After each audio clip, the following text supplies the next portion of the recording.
one nation, under God, indivisible, with liberty and justice for all. Hoorah.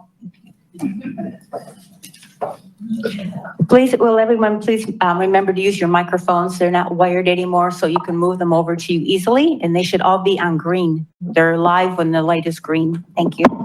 All right, anyone wishing to make a comment on an item not on the agenda should complete a speaker card and turn it in at the sign-in desk. For items on the agenda, please fill out a speaker card and you will be called on upon when the item is discussed. Comments are limited to 3 minutes. We do have a speaker card, so we will be hearing from one resident person. Reports. All right. Thank you, Madam Chair. Welcome, everyone. There's a few things I want to brief you on. First, I want to give a big kudos to the town of Melbourne Beach for adopting a Vision Zero resolution. As you know, having cities in Brevard County to commit to Vision Zero is really going to help the TPO accomplish our goal of 0 serious injuries and fatalities, because at the end of the day, we all need to be pulling in the same direction. And so this is very, very important. So a big kudos to them. Also at your place, you have a flyer for the World Day of Remembrance of Road Traffic Victims. So this is just another program that the TPO wants to do to bring awareness to traffic fatalities. And it will be at 5:30 p.m. at the Reflecting Pond at the Government Center. And so if you have anyone that has passed away due to a traffic crash and you would like to submit their name, we will have luminaries. And you can do that. You can register online, contact Kim Smith, and it will be a great event. And Kim, I'm sorry, the date is November the 21st. Yes, thank you. Do it on a Sunday because that's the actual. All right, thank you. Also, I wanted to let you know the Central Florida MPO Alliance met on July 9th, and there were quite a few presentations that was very interesting. They presented on the I-4 Ultimate project, which is the current project under construction, which includes the express lanes and the Sand Lake interchange. And they also presented on the goals of the I-4 Beyond the Ultimate, which begins at the Kirkman Road in Orlando. It goes south or west to Orange, Osceola, and Polk County, and at the I-4 US 27 interchange. And all 4 of those segments total about $3.3 billion. And so that is quite a challenge for the DOT to get all of those segments funded. I think we all know that I-4 is considered the backbone of Central Florida, so it is an extremely important project. Also, I presented on the regional priorities at the Alliance, and that is the collective priority list for the whole Central Florida area. And I do want to point out that Ellis Road, the widening of Ellis, is #1 on that list, even before or above the I-4 Ultimate project, or one of those segments. So that's extremely important to have that project on that list. Also presented was an I-4 truck and freight parking study. Truck parking is a critical issue in the trucking industry. The presentation, it was stated that $5.1 billion annual loss in revenue due to a lack of truck parking. 40% of truck drivers spend over an hour searching for a place to park. And so that is a big safety issue, driver fatigue, unauthorized parking. And along the I-4 corridor in the District 5 area, that section is around 75 miles long. There are only 36 spaces available for trucks to park. And that's only in the Longwood area. So freight is the economy in motion. And so it is certainly a problem all over the state of Florida and even here in Brevard County. So I thought that was a very interesting presentation. They also presented on the Regional Transportation Systems Management and Operations plan, which is the use of information communication technology. And as we move into the 21st century, we have to develop a transportation system that communicates with our vehicles. And Stephen, of course, is part of that working group. And we all need to be consistent with our planning as we move forward. And so that's really important. So you do have that Zoom link on the director's page. And if you would like to watch those presentations, that information is there for you. It was very interesting. We had our annual meeting with District 5 Secretary Jared Perdue to discuss our adopted priorities. And of course, he wanted our chair to be present as well. And so we were happy to have her there. And she, it was good for our chair to see what goes on behind the scenes when we meet with DOT District 5 and dig into the details about our priorities and talk about funding and how to make things happen. And so, one of the things we also mentioned was that we needed to move forward with a study for the 520 Cocoa Beach Causeway and how that is one of the top projects that was added to do that vulnerability analysis. And we also let him know that we're willing to partner with the DOT, perhaps provide the funding for the study if they could have their consultant begin that work. And he was very receptive to that. So we look forward to seeing if that moves forward. It was a really good meeting. We continue to have meetings with DOT leadership to talk about stimulus. And we're anxiously awaiting, wanting to get everything ready, understanding what is production ready. I know the DOT has a list of projects that they've submitted up to central office. And we made it clear with the secretary what our top priorities are. We discussed the change in ranking. In July, there was a lot of discussion and some of our projects went up higher on the list. And so it was a really good meeting. I also want to mention we have an ongoing social media campaign that we are working with FDOT and the city of Cape Canaveral on over the past 2 months. We've been partnering together to share information online about how we can improve the A1A corridor in the Cape Canaveral, Cocoa Beach area. So the social media campaign has been referenced Roads and Modes, or A1A Tomorrow. And so it's getting a lot of interest. The public meeting will be sometime in October. And DOT is having individual meetings with the Cocoa Beach Chamber and just different groups to get feedback and to just educate. And so those meetings have been very successful. And Madam Chair, that concludes my report. Thank you. The TAC-CAC. Right. Let's see here. Okay, let me see. All right, the TAC-CAC met yesterday, and they did approve both of the TIP amendments, the fiscal year 21 through 25 and the fiscal year 22 through 26 TIP. They also approved the funding direction for the Coronavirus Response and Relief Supplemental Appropriations Act, and they also approved the fiscal year 22 legislative policy positions.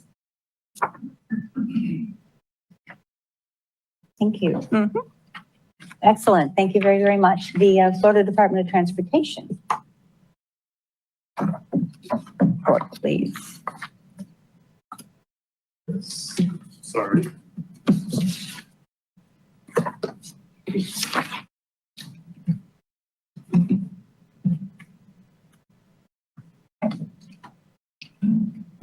Good afternoon. Good afternoon. I'm Tyler Burgett with Florida Department of Transportation here at District 5.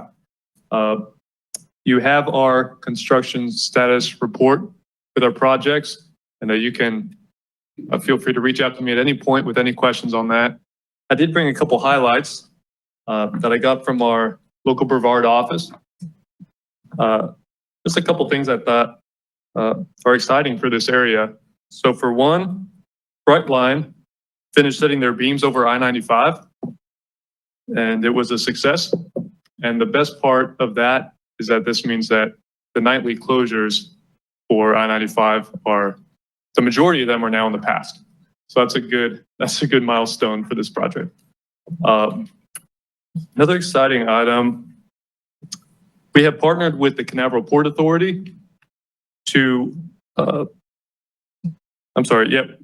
we partnered with them regarding the litter issues. They're on State Road 528 east of US 1. I'm sure quite a few have heard of the problems that we were facing with the litter. So this is a success. A couple enhancements were made. DBI will be providing litter pickup Mondays and Fridays. Keep Brevard Beautiful organization will be providing litter pickup on Wednesdays and Saturday. FDOT will be providing no litter signs along the corridor, and Port Canaveral supply dumpsters, and the Brevard Sheriff's Office has increased patrols along that corridor regarding littering. So I thought this was a cool example of, the different branches of our area coming together to address this issue that those in the area have been concerned about for a while. So another item is that we have DOT has completed the replacement of approximately 35 of the Patrick Air Force Base signs, switching them to the Patrick Space Force Base signs. The signs were in our limited access roads, I-95, State Road 528, State Road 407, State Road 401, and A1A, along with the arterial roads here in Brevard County. So, the name change happened a while ago, but it's been a process getting around to switching all the signs. So that's a good milestone for the Air Force, for the Space Force Base. Yes, it is. And with that, I can take any questions if you have any. I have a question. Yes, Mr. Lober. I'm happy to wait for you, Madam Chair. No, I was going to say, I have a question, but let's take anything from the board. No, I just wanted to pass along my thanks to DOT for working with both BCSO, Brevard County, the Port Authority as well on these every other week calls. I can tell you the one that we had 2 weeks ago tomorrow was relatively poorly attended, unfortunately, but one of the folks that was there, who was consistently there, was the DOT rep. So for whatever it's worth, I can tell you I appreciate it. Well, and thank you very KBB. much. Thank you very much. Thank you for saying that. This is wonderful. Thank you for your report. For the littering, what main road was that again? You were State Road 528. 528. Okay. Yeah, east of US 1. All right, I know that there's, and I've noticed this myself, that not only 528, but all the other major highways that I drive on as well, there's an awful lot of truck debris and car debris. When there's an accident, pieces of cars fall off and they're on the side, they're on the shoulder. So if you do have a problem with your car and you pull off, it's very dangerous because those pieces of tires can get rather large. So I was just hoping that now that you've got the littering thing going, if you could just continue that on further and get the roads, the main highways picked up as well, like 95. Right. I mean, I travel that a lot, but I go out of Brevard County and I see it quite a bit. So I just, once you mentioned littering, you just tricked that. So Thank you so much for doing that. It was a great report. No, thank you very much. Thank you. Yeah, the issues we do have along the highway regarding debris go far beyond littering, as you mentioned. Yes. So that's something our Brevard office tries to face on a regular basis on how to improve that. And that's always an ongoing process, and we value any input regarding that and any, hot button areas where this is being experienced. And that's why State Road 528 was a great highlight, to see progress in that area, and also just a cool example of partnership, because these are issues that, you can often face in these areas, and it's hard for a single organization to know how exactly to take that on. So when it ends up being a partnership with all these different hands, then it's a cool example of how partnership can, solve these issues in our community. Yes, so, it is. That's thank you very much. All right, thank you. Hey, Madam Chair, just real briefly on that as well, if it's okay. Yes. Yeah, there's a lot that's been done there, both by DOT and the other parties. We've brought up a dumpster from Waste Management to put in the area. I know BCSO East Precinct was recently given the ability to blanket trespass anyone that was there. We had at least one report of a ship pulling up. It sounds crazy, but it apparently happened, and dumping their garbage off the ship onto the land. So we have really stepped up everything we can possibly do to keep enforcement as active as possible. My office picked up a decibel meter, not one of the Amazon.com varieties that's $20, but several $1,000s, because East Precinct didn't have one. And we figured it gives them another tool in the tool belt. If folks are there causing a mess and they also happen to be exceeding the noise ordinance allowance, guess what? It's another way to disincentivize them from doing what they're doing over there. So there's a lot. I know my office is in the process now of amending a contract with KBB to pick up a high-sided trailer for them to use in that area. for future cleanup efforts. But even DOT's contractor, a few weeks ago when they had the Battle of the Causeways, had several employees out there and several vehicles out there to keep people safe that were volunteering during the time they were there. So God forbid they wouldn't get hit by a car. As far as the medians in those areas, that the contractor took care of that. So we didn't have citizens who were trying to do a good thing get, turned into a roadkill, for want of a better term, by spending their weekend trying to make the community better. But there's a lot of improvement that's taken place there.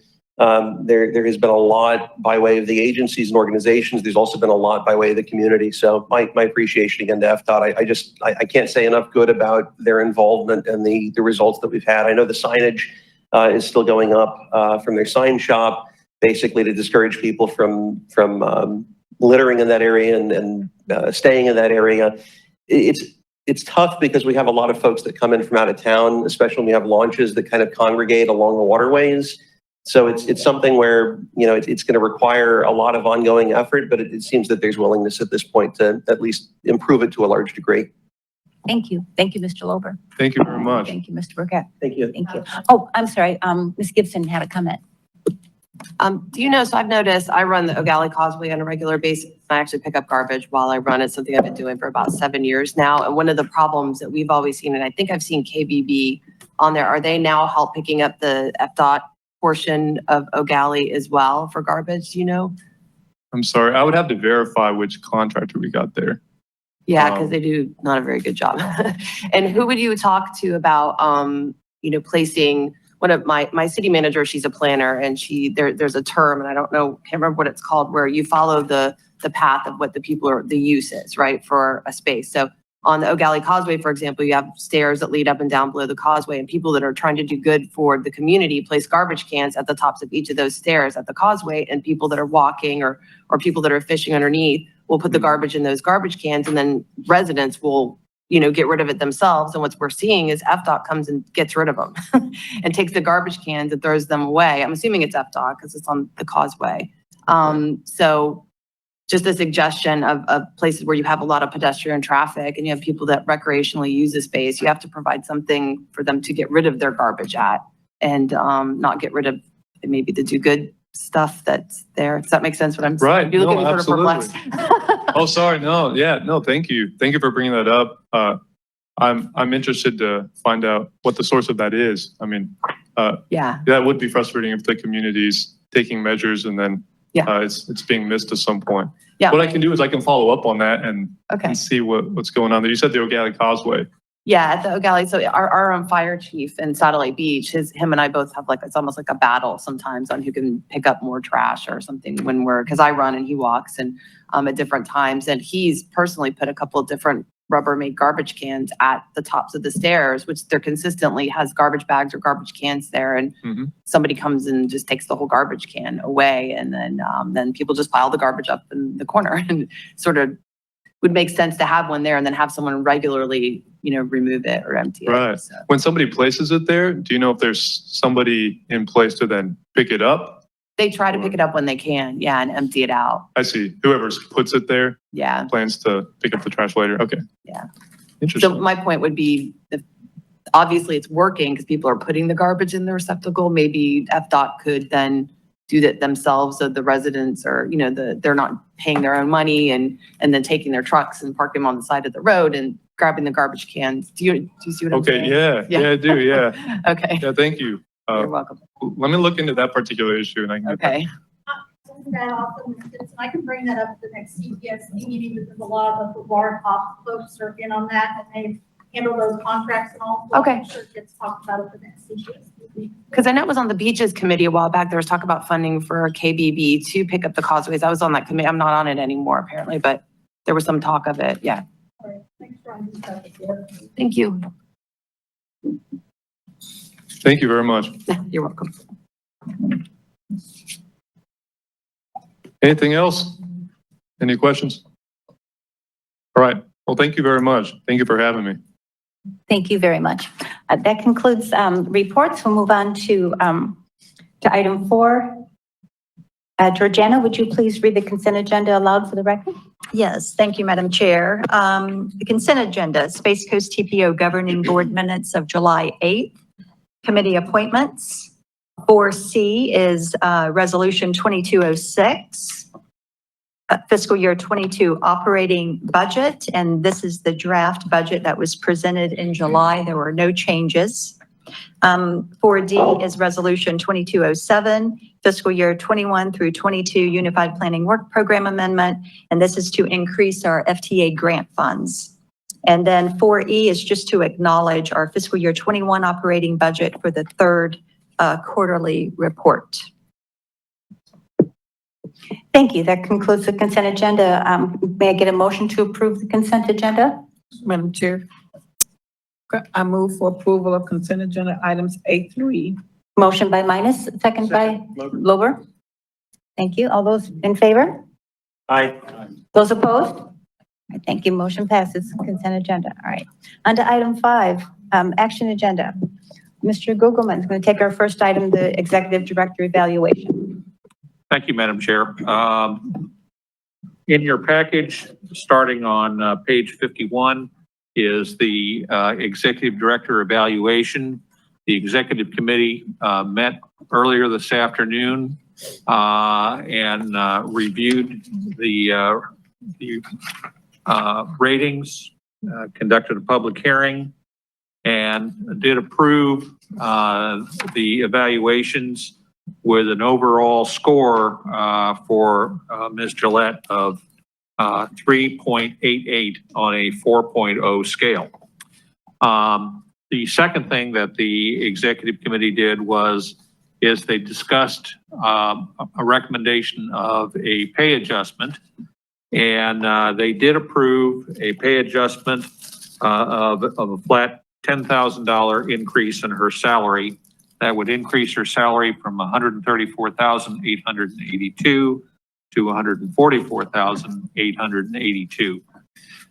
What the governing board is being asked to do today is, one, is to review the evaluation and approve the executive committee's overall performance evaluation recommendation of 3.88 points. And the second thing you're being asked to do is to consider awarding the performance bonus and consider the executive committee's recommendation for a $10,000 pay increase. That equates, by the way, to a 7.4 pay increase. You should be aware that a cost of living increase was extended to all employees of 3%. So we work off that as being the base for the pay increase for Ms. Gillette. Mr. Lober? Okay. I remember when this came up last year, I think it was. I was something of a cheerleader for putting through an increase, a decent increase. I'm not going to bore everyone with the same arguments against bonuses that I made last year. But to say, I don't know that bonuses necessarily send the right signal in the government realm. I think that they should be few and far between. Either we're paying someone fairly or we're not. With respect to this, I'm at a little bit of a different position this year than I was last year. I am totally happy with Georgiana. I do not want her going anywhere. But from my perspective, I don't know that we have enough information today to, at least I don't, to feel comfortable voting on any particular percentage. What matters to me and what mattered to me last year was to see what the comparables were. And if she's substantially below the comparables, we need to make an adjustment to get her solidly in the comps. If she's substantially above, I'm not saying that we lower her, but we might want to refrain from doing an increase. But without having the comps, I really don't know if a 3% is appropriate or a 5% or a 0%. You know, certainly cost of living, I never have an objection to that for any employees because their costs continue to go up. But when we're talking about making an adjustment, especially after last year's adjustment, which was pretty significant, I just would like to know what the comps are. So I may well support a $10,000 adjustment, or as Councilmember Cost had suggested earlier, a 3% adjustment, or as Mr. Jordan suggested, a 5% adjustment. I just don't know at this point. So if there's a motion today Unless someone has that info readily available, I'm going to vote against it, but it's not intended to be a reflection negative in any way on Ms. Gillette. I'm totally happy with her. I'm absolutely happy to consider an adjustment upward if the comps would suggest that it's appropriate. But again, I'm just not ready today. Madam Chair, I can give you some comp information. It's limited.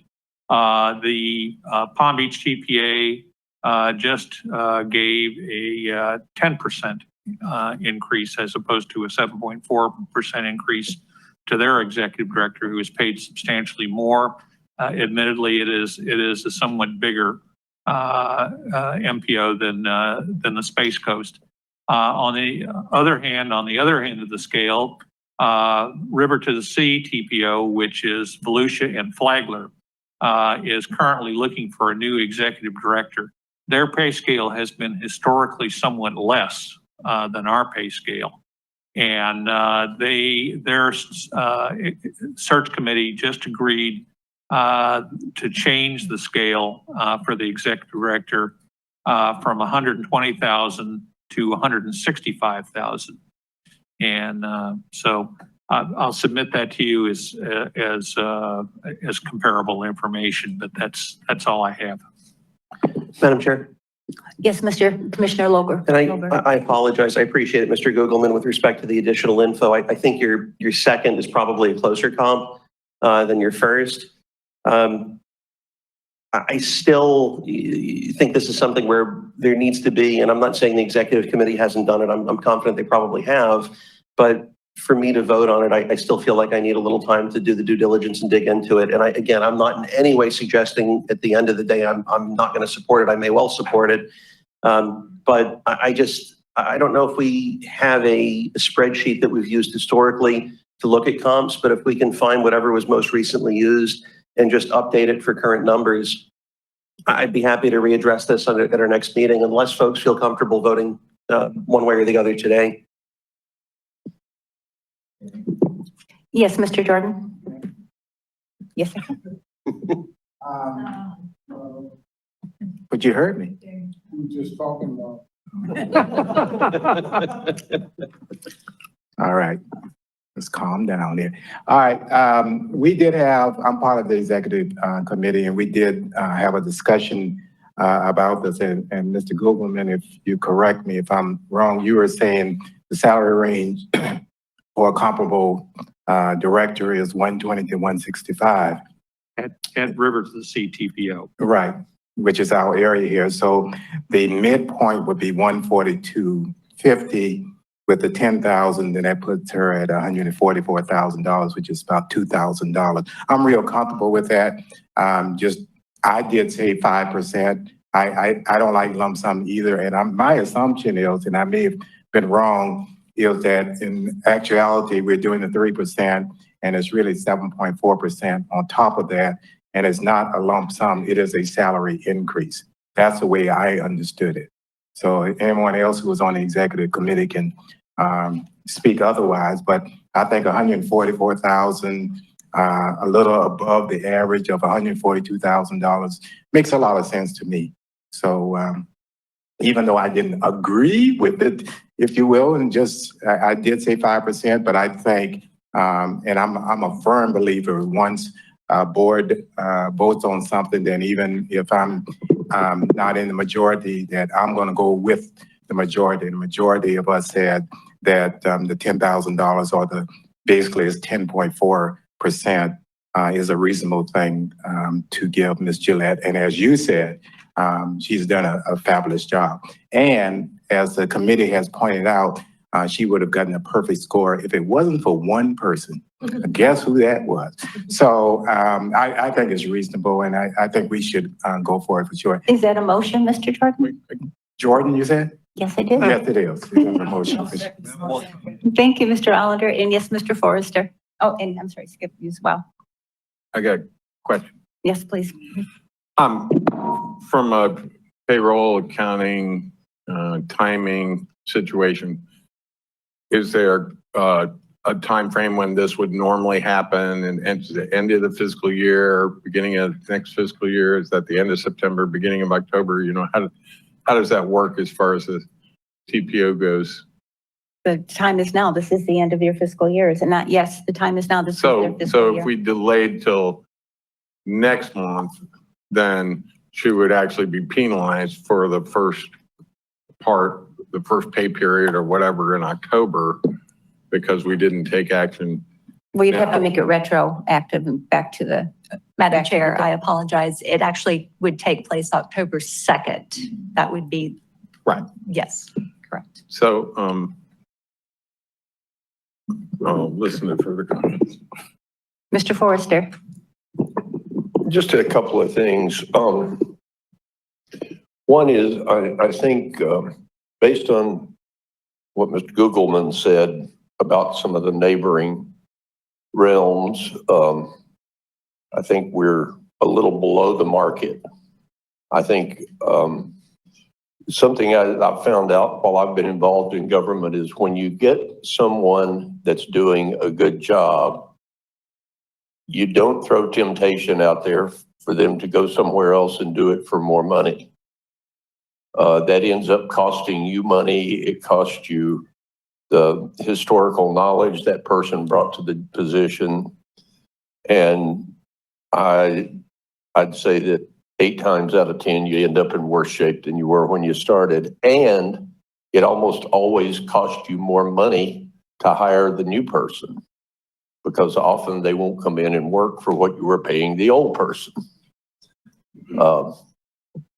Having said all of that in a convoluted fashion, I would recommend that before this issue comes up again, that in our packet there is included at least 5 or 6 comparable salaries. And I think that should be noted and applied so that we can look at that. I know that before we go anything beyond our normal, all of our people's raises in Rockledge, that if we're thinking about a raise for the police, we get comps on all the police departments. If we're thinking about a raise for whatever, we get comps for the whole county so that we can see what we're looking at. And I think that's a very helpful thing to have. I think we can accommodate that, can we? We can put, yes, certainly we can. We So can I will say accommodate that for next year. For this year, I think based on what Mr. Googleman said and Mr. Jordan said, I think I'm going to go ahead and support the $10,000 for this year. And it's my understanding that'll be paid on a monthly basis. Is that correct? Yes, it's not a bonus. It's So increase, I will yes. support it based on that, with that caveat that next year I want to see those comps before we get into this, because I'm like Mr. Lober. I remember having this discussion last year, and I'm a little surprised we don't have comps this year to look at. So Thank you, that's all Mr. I've got. Forrester. Madam Chair. Yes, yes, Ms. Minus. Okay, I just like to chime in also. I agree with Mr. Jordan, Mr. Forrester, that, yeah, being a part of the executive board, that is what we voted on, item B. And so that's my story and I'm sticking to it. Thank you. Thank you very much, In Ms. Minus. confirmation. I also wanted to comment that I do go to the MPO board meetings, and they had an excellent director, Mr. McKiska, who is no longer there because he's gone to another county and or another MPO because they pay him better. So they know where the talent is. They will come fish. They will come and try to steal talent. That's how we get the talent we get. Only ours stays a long time. So, thank you. We have a motion and we have a second. Mr. Lober, you would just make another comment? Very, very briefly, Madam Chair. Having considered what's been said by the folks who just spoke, I'll go ahead and withdraw any sort of opposition that I may have put out there in the first place. But I'll just echo what Mr. Forrester said as far as for the coming year, my desire to see the comps included in the packet. But at this point, just in the interest of keeping things cohesive, since it seems that it's fairly one-sided, plus there were some good arguments made, particularly by Mr. Jordan and by Mr. Forrester, I'll go ahead and support it. Thank you very much. All right. All those in favor of adopting the findings of the executive board for the executive director signify by saying aye. Aye. Those opposed? Thank you. Motion passes. Georgiana, I will comment that if you leave in the foreseeable future, we will give you a bad recommendation. There you go. I agree. Thank you, sir. I just want to say thank you. It means so much to me that I have your confidence. That is what is most important. And then, of course, the amazing staff, the talented staff that we have here at the TPO. It really makes me look good. It makes the organization look good, which is really the most important thing. So thank you very much. I really appreciate it. Thank you, Georgiana. The next item will be a roll call vote, and it is going to be the resolution of the Transportation Improvement Program. Georgiana? All right. This is a housekeeping item. However, it is a very important one. The FDOT has requested a TIP amendment for the fiscal year 21 through 25 Transportation Improvement Program. And we have two new projects. The first one is, and I don't know, let's see, do we have it up on the board? Yes. Okay, we're getting there. All right, I wanted to make sure I was going in the correct order. The first one is for US 1 from Post Road to Miller Cove Road. And this is just a change in the limits. It's for design and construction. Construction will be let August of 2023, and it's a goes with. So it will go with a drainage project that's going to be taking place. The next project is Space Coast Area Transit. This is American Rescue Plan funding. And this funding was for Space Coast Area Transit, $128,390 for fiscal year 22. And these funds are to support the nation's public transportation system as they continue to respond to the COVID-19 pandemic. And then the big project we have is the coronavirus funding for the port. As you've heard, Governor DeSantis announced a total of $250 million specifically to support the financial recovery of Florida's ports. And our port received the largest amount, and that was for, let me see, $72,205,076. So these are very, very important TIP amendments to get included into the current TIP. So we are asking for your approval on this. Madam Chairman, Yes, sir. Mr. Jordan, yes. I move that we approve item B. A second. For discussion. Go ahead. Chair, I would make a motion to approve the amendment to the TIP program. Thank you, Mr. Allender. We have a motion by Allender, and we have a second by Ms. Minus. All those in favor of the motion, please signify by saying aye. Aye. Those opposed? Thank you very much. Motion carries. Oh, I'm sorry. This is a roll call vote. Yes, it is. After I said that, and then I didn't do it. Thank you, Madam Chair. Allender, Yes. Felix, Forrester, Yes. Foster, Hanley, Jordan, Yes. Koss, Aye. Lober, Aye. Medina, Aye. Minus, Aye. Robinson, Aye. Williams, Yes. Young, Aye. Gibson. Aye. Did I miss anyone? Thank you. All right, item C is also a roll call vote. Madam Yes. Chair, Yes, Mr. I hate to President. back you up, but I think we may have missed one thing on the Gillette evaluation. We approved the pay increase, but we did not, I don't think we approved the evaluation, did we? We did that first. We did that? Okay, I'm sorry.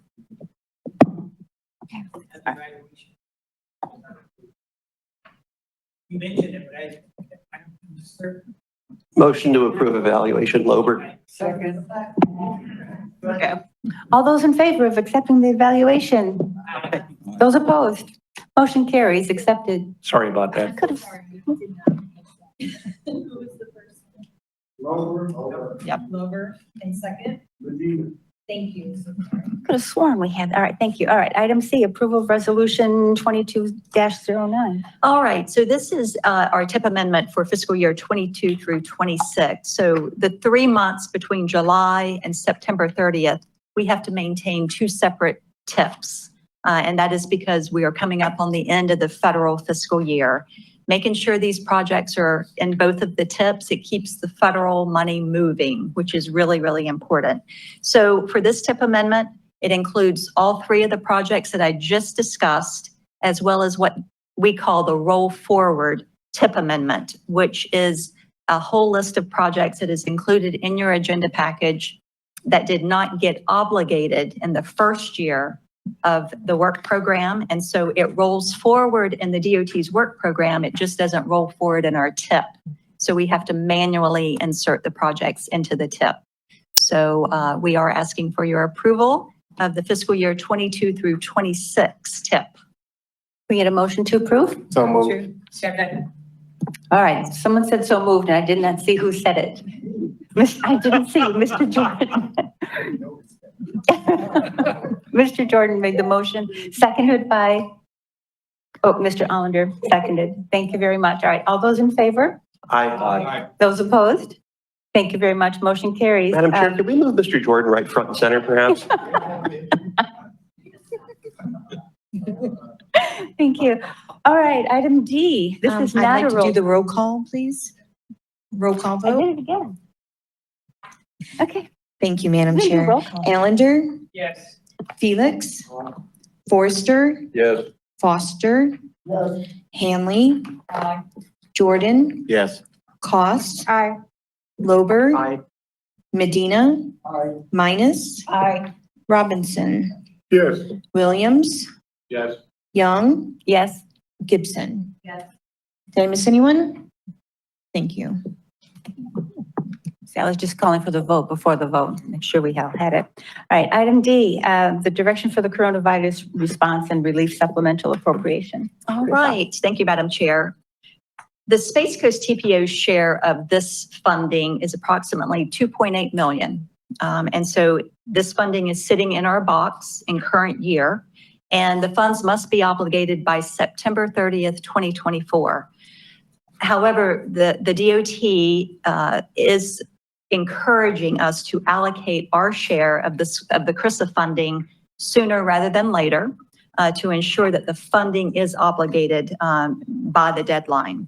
And so staff has been working with FDOT to ensure that this funding is obligated for our top priorities.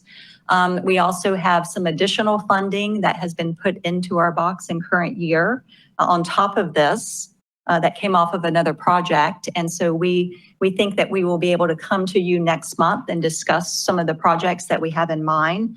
But currently, we do have a suggestion that we think would be a good use of this funding. And that is on page 108 of your package. We have all been concerned about pedestrian safety along A1A. I know that Commissioner Smith here recently inquired about the possibility of installing some in-road lighting along at the crosswalks on A1A. And this is at the 16 mid-block crossings that currently has the rectangular rapid flashing beacons in the South Beach area. And so the flashing yellow lights will outline the pedestrian crosswalks, and it's oriented to face the incoming traffic. And along with that, the department will also install accessible pedestrian signals to give pedestrians an audible message when activating the button. And it could say something like, wait until vehicles come to a stop, because there are, what we have found out, that there have been times when that doesn't always happen. Some folks will push the button and just keep on walking.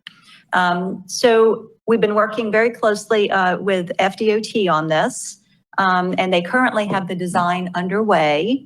However, they do want to go out to do some partner and community outreach, that they want to have partner outreach with all the municipalities along the corridor to make sure there's support, but also to have an open house or a public meeting.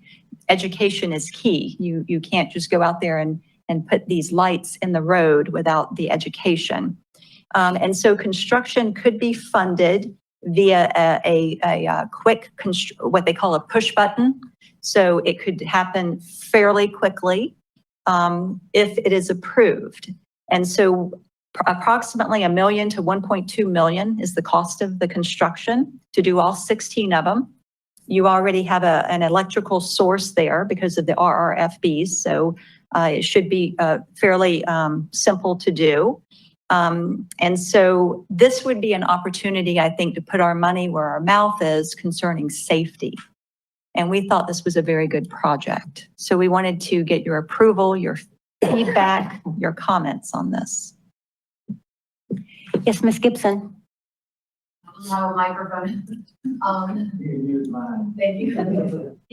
I'm not sure his works.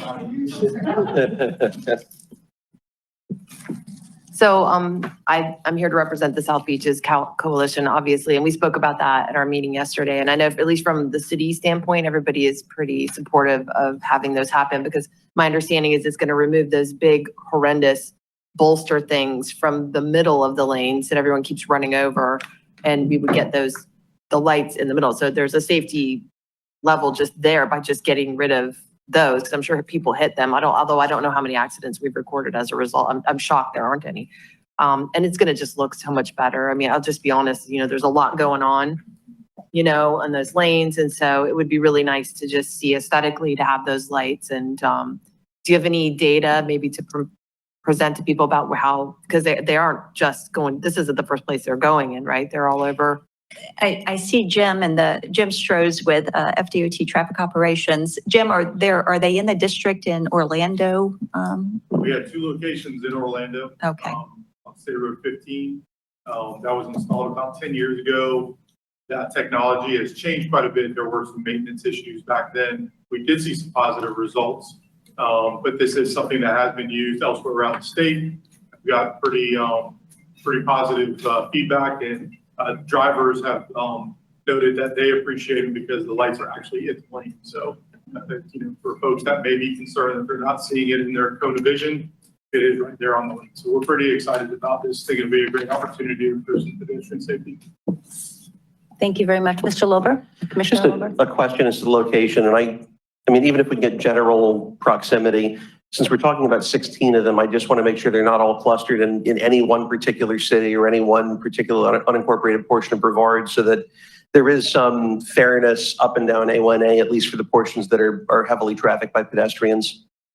Yes. So my understanding, it would begin in Satellite Beach and go all the way down to Melbourne Beach, which I think is where The 16 locations are from 192 up to 404, essentially those 16 there. We try to concentrate on the ones that are in the 4-lane divided section. Again, if we get positive results with those, of course, we would love to go down to the 2-lane section that's south between Melbourne Beach and. okay. Because my concern with it, and I'm not saying it's a bad idea there, it's probably a great idea there, is if you look at least from a tourism standpoint where people tend to congregate, there's certain areas that they're very heavily at. So Cocoa Beach is one in particular. Cape Canaveral, perhaps to a lesser extent than Cocoa Beach. But I just wonder if there can be a more, I don't want to say ecumenical, but a way to broaden where we place them, even if we're keeping the same number. So we determine based upon pedestrian traffic, if there are more people in Satellite Beach at these 4 locations and more people at these 2 locations in Cocoa Beach, we just kind of spread it out. Because to me, when you have a 70-something mile long county with just a slew of beachside, I can't imagine they're all clustered in that one little area. And if it's an experiment, it's an experiment, that's great. But I just wonder if we can broaden where we put the experiment so that we get the most bang for the buck with what we're spending now. And if it happens to be that the disproportionate share is in that area that's already planned, great, I'll support it. But I just would intuitively think that there's some other areas, whether in my district or out of my district, that may benefit more based on having a higher foot traffic level across A1A, irrespective of whether it's a 2-lane or a 4-lane section. Yeah, no, if it's all right with you, I can talk more with you offline. Like, sure. Absolutely, yeah, absolutely. If this is something that we would love to do, we have a mountain section of A1A County, and they're having some agencies that have not supported or opted for the RFP. So we were concentrating, trying to provide a sense of consistency on that 7-mile section first, just so we don't have them kind of in spot locations where this one is located here, this one's located there. But yeah, if this is something that the community really appreciates and is supported by leadership, then yeah, expanding this would be one of our top priorities. Absolutely. But yeah, I can talk to you a little bit more offline if you'd like. Yes, Ms. Gibson. I would just say that in Satellite Beach, I would absolutely not want just one of our crosswalks to have them. It would create complete confusion. You either need to have it in all the crosswalks or in none of them. So I'll be right now and I'll say that I don't want to just pick Grant Road to have we already have enough confusion with the RFPs. So it needs to be, we already have the crosswalks installed. I know Indian Harbor does. You can't just pick one and put the RFPs in the road. They would be very confusing. It's just what I'm saying. So I would not, from my city standpoint, support just one crosswalk out of our, I don't know, 4, we have 4 or 5. So that's just, I'll stand with it. Yeah. Thank you. And I would also like to comment that I would like them along the entire length as well. I'm up there with Commissioner Lober and Ms. Gibson that yes, it should be the entire, Mr. Williams. Yes, speaking for the North Beach Coalition, and excuse me if I'm amiss, I drive through Cape Canaveral twice a day, and besides the regular traffic light crosswalks, I can't think of any that have those, where you push the button and the lights flash yellow and all that stuff. So I guess there wouldn't be a candidate in Cape Canaveral.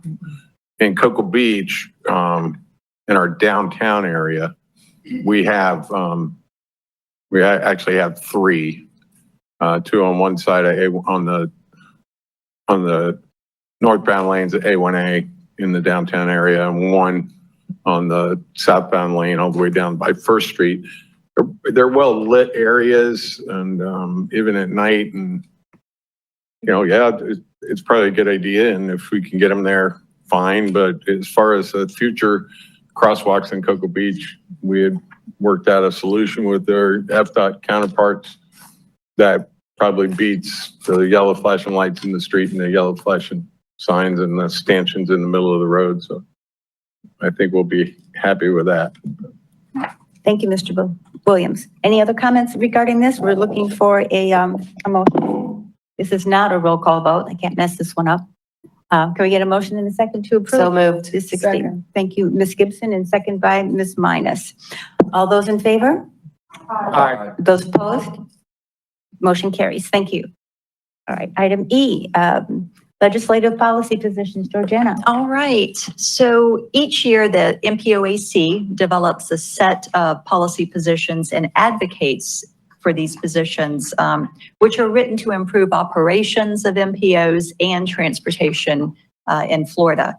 So these positions are then used by the individual MPOs in the development of our legislative priorities. And so the MPOAC definitely advocates for us.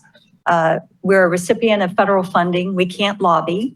However, we can share information. And so we always want to adopt a set of policy positions. You all can carry the water for us, so to speak. And so anything that you can do to share this information with our legislators. Of course, I will be speaking on September the 29th in front of the Brevard legislative delegation. I think we only get 2 or 3 minutes. So it's an opportunity to talk to them about what's important for the MPO.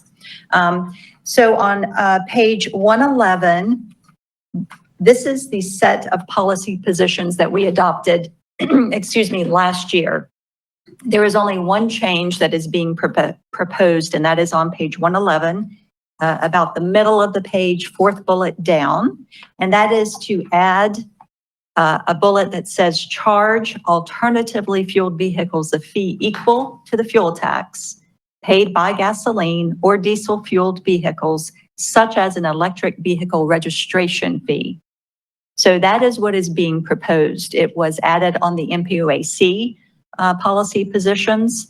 This is a big issue. I think in 2020, there were 60,000 registered electric vehicles in the state of Florida. And that number is only going to continue to increase. We also need a potential revenue replacement source for the fuel tax, which is no longer able to support our transportation demand. And so that is something that we have asked the legislature to allow the DOT to dig into that. What are the options for Florida? Will it be a vehicle miles traveled? I know there's some concern for a lot of these, big brother kind of paying attention to what we're doing, where we're going. However, if you have one of these, I think they know everything we're doing at all times. So this is a big issue. And so funding, we have a funding section on page 112. We go into safety, safety concerning regulating distracted driving by prohibiting the handheld use of electronic wireless communication devices. Also increasing funding to improve bicycle and pedestrian safety, which is a big one. We also, on page 114, we list some of our surface transportation priorities: Ellis Road, the Babcock Street widening, the Malabar Road widening, 528, the 401 bridge replacement, which is extremely critical to the port, and of course the A1A corridor in general for multimodal options. We're not asking for earmarks because there's no money typically that comes with earmarks unless, you know, it's from Congress and there's money that is put into the Authorization Act. But we are asking for support, and we work through the MPO process and work with FDOT on this. And then support for all of our modal agencies, the priorities of the modal agencies, the Melbourne Orlando International Airport, Port Canaveral's passenger and freight capacity, invest in space transportation infrastructure, which there is dedicated funding that goes into the DOT work program for space, Florida. And then, of course, establish passenger rail in Brevard County. You know, at the end of the day, we don't want the train just flying by and we reap zero benefit from it. Are we going to have a station? And so this is something that we want to continue to work with them as we move forward. So one change that we're proposing, and wanted to get your feedback and comments on this. Madam Chair, Yes, please. you want to go first? I saw your hand. Yeah, go ahead. Go ahead. He says, I'll just speak up. I think one of the mics will pick me up. But I was kind of having fun with it, Mr. Forrester. I'm gonna give it to you. I'm gonna sit it close by. Okay, all right. I won't get too close to it then. Do we want to have some degree of greater specificity? I'm not trying to nitpick here when we say alternatively fueled vehicles, because I get that would in all likelihood encompass electric cars, but I don't know if that would include a hybrid car. And I just wonder if some additional level of specificity might be better, because if you have someone that's got a combustion engine and then has whatever the technology is that basically converts the braking energy or portion of it into recharging the batteries, I don't know that they're really reaping an undue benefit or an unfair benefit, but someone that's plugging it in the wall, that's making use of the same infrastructure, that's not paying anything toward it by and large, you know, those are the folks that I think need to be brought into the fold more so than folks that have hybrids. That's a very good point. And I don't have a hybrid at all, so it's not an effort for me to try to get at anything. And also the fuel cell, nitrogen fuel cells. Yeah, that's another one that, I mean, I think most folks would want to include. And we can change the language on this and make it very specific to electric vehicles. Yeah, I'd support it that way. No, but it isn't just electric, right? It's alternative. So it would be nitrogen, it would be fuel cell as well, correct? We can just say excluding hybrids. There we go. Okay. Well, I don't Maybe not. doing that. Yes, Ms. I was Cobb. just going to say that hybrids, driven the way they recommend driving use very little gas. I mean, if you're taking long trips, you're going to use gas, but I know people that have gone the whole year without gas, so I'm not sure that. If they're going 20 miles a gallon. Yeah.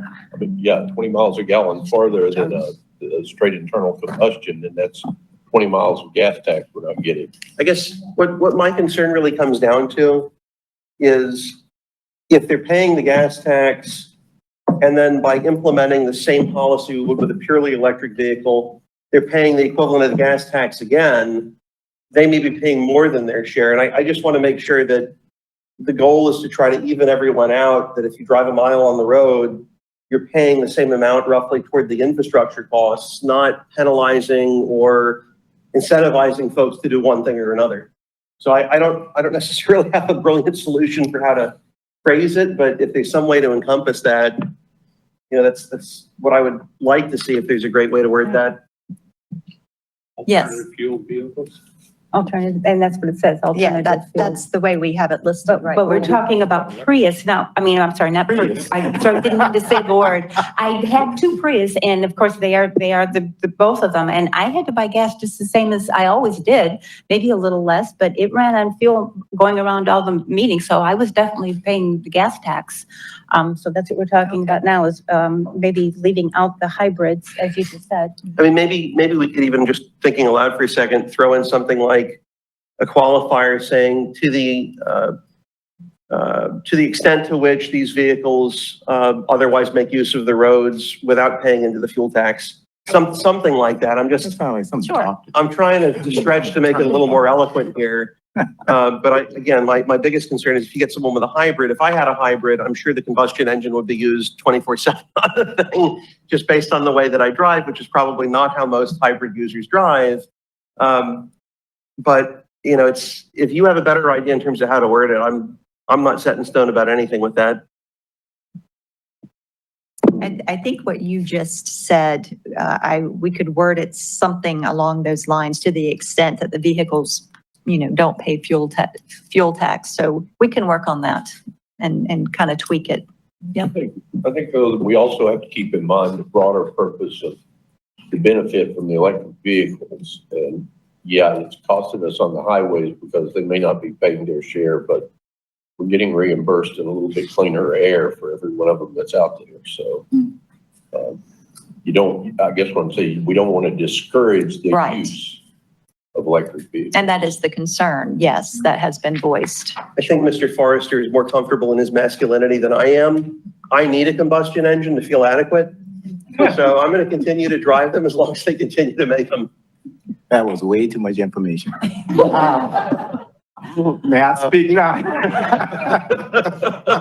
Mr. Jordan, did you want to chime in? I did, but I was going to respect everybody who wanted to talk before me, so I appreciate that. I think it's your turn. Thank you so much. I guess I was actually going along with what Commissioner Loper was saying, but actually my big concern is actually how do you measure what to charge a hybrid vehicle or non-hybrid vehicle, if you're an electric vehicle, because you're saying something comparable to whatever a gas vehicle would be charged for gas tax. So are you going to take an average of what someone has paid over a year to come up with a cost for the person who is not buying gas? If I understand why we're doing this is because it's transportation costs and the wear and tear on the road. So how do you measure what you're going to charge someone who decides to go with an environmental friendly car?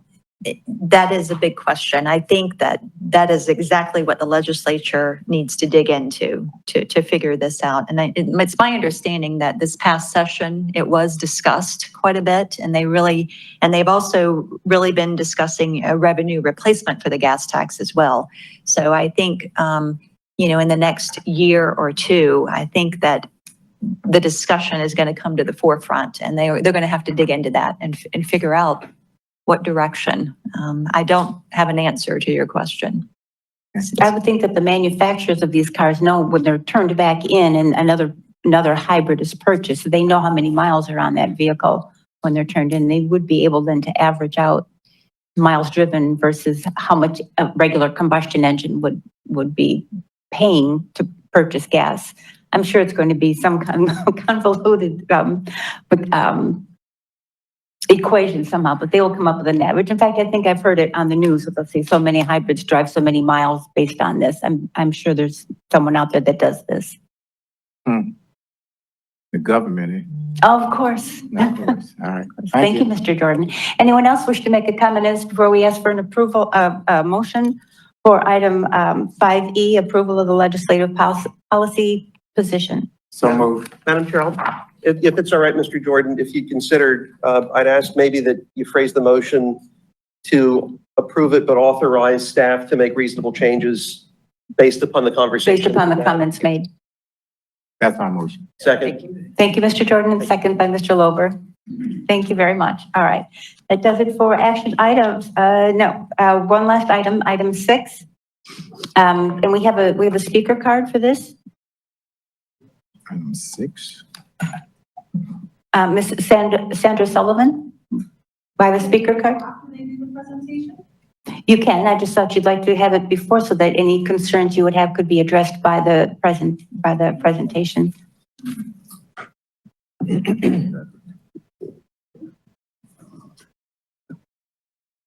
You leaving me? You still love me, right? I got that later. I got a funny story for you later. Yes, please. Yeah, Judah, I think. Sandra Sullivan, South Patrick Shores. So a few months ago, this came up at the county commission to put a toll road on 528. And at that time, I did quite a few records requests and have continued to do them since. Some of the records requests that are very concerning to me, I brought some of them if anybody wants to see them, is that this was first of all presented as a solution to the causeway issue and that it would replace the causeway. When I actually got the binder that was sent out to the state reps, it stops at US 1, which you can see in there on page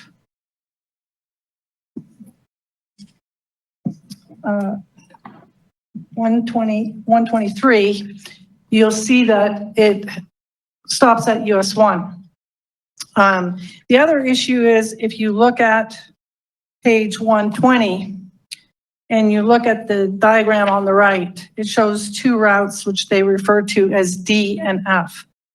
And in my records requests, what was very concerning to me is the director of CFX sent an email to Kurt Smith with information on putting somebody on the board, the FCT governing board.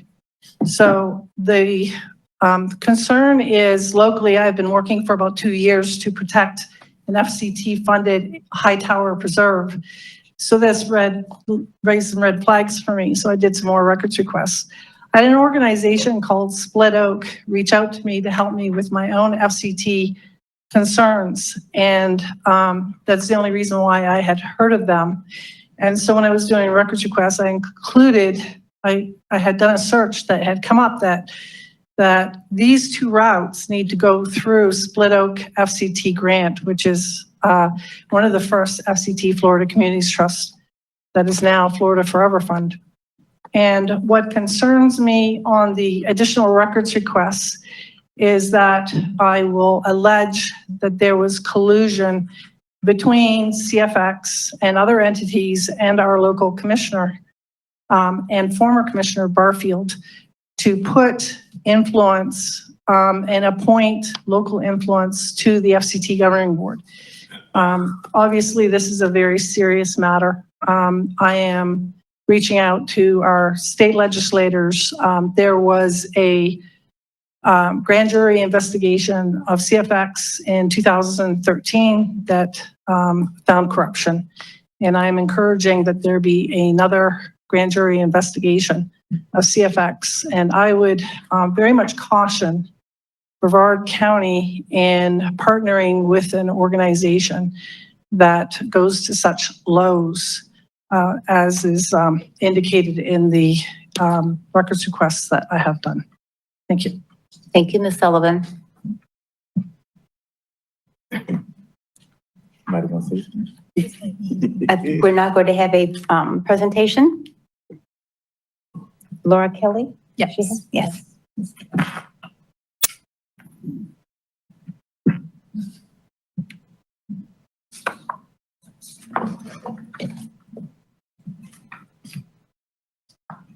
Good afternoon. I really appreciate you all having me here today. And before I start, I just want to say the statements made by the lady that just spoke before me are patently not true. And I have not received any of her documentation or any of that, but I just wanted to say that ahead of time. I'm here to talk about our master plan process. And the Central Florida Expressway Authority has a deep history in Brevard County. The agency was actually created by the Florida legislature because there was a need to connect the Kennedy Space Center to its education center in Orlando in the early 60s. And they didn't have the funds at the state level to get that road built. So The Florida legislature created this agency and began with due diligence to build the beach line. So the beach line was our very first opportunity to serve Central Florida. In 2014, the Florida legislature looked at the Central Florida region and realized that we were growing as a community and we really didn't stop at county lines. So at the time, they actually recreated us into a 4-county agency and also allowed us to work with multimodal partners to also look at multimodal as we move forward into the future. And Brevard County actually joined us in 2017, and Brevard actually petitioned the legislature to become a part of our board. So we're very happy to be serving you for the first time in that master plan process. We have a 10-member board. 7 are locally elected officials. Your very own Kurt Smith serves on our board, and Jim Barfield, a former county commissioner, serves on our environmental stewardship committee. It's a tongue twister. 3 of our board members are governor appointees. Jay Madeira heads up the PGA Tour. CJ Mayer is an executive with Florida Power and Light. And Mr. Martinez is a prominent attorney in Central Florida. His brother, you may know as Mel. He also is serving on our board. We own and operate 125 centerline miles of expressway in the Central Florida area. And as you look at this map, you can see that when we were a smaller agency serving Orange County, that as our agency grew, or as our expressway system grew, the Florida Department of Transportation kind of picked up when the county line was crossed. And so as we grew, our expressway system was segmented and the ownership is shared in many parts of the Central Florida area, including the beach line. As you know, our regional area is growing rapidly, and it has been growing rapidly for the past 30 years. We are an agency, we're a local agency. We are only funded by tolls. We do not take in outside funding from the state, the Florida Department of Transportation, or the federal government as a rule. We are the owners of ePass. ePass is the only transponder in Florida that offers volume discounts. So if you travel the Expressway Authority on a regular basis, you are going to be able to take advantage of those discounts. I'm sorry, the slides are advancing faster than I'm talking, so I apologize. We are now in the midst of the master plan process, and that's where we go out to the community and ask you how we can serve you better. And so we're here today to hear your ideas, to find out how we can serve Brevard County better. This is our very first time talking to you because the last master plan process was before you actually were a part of our community. We talked to many hundreds of organizations, and so we have talked to many people in the Brevard County area.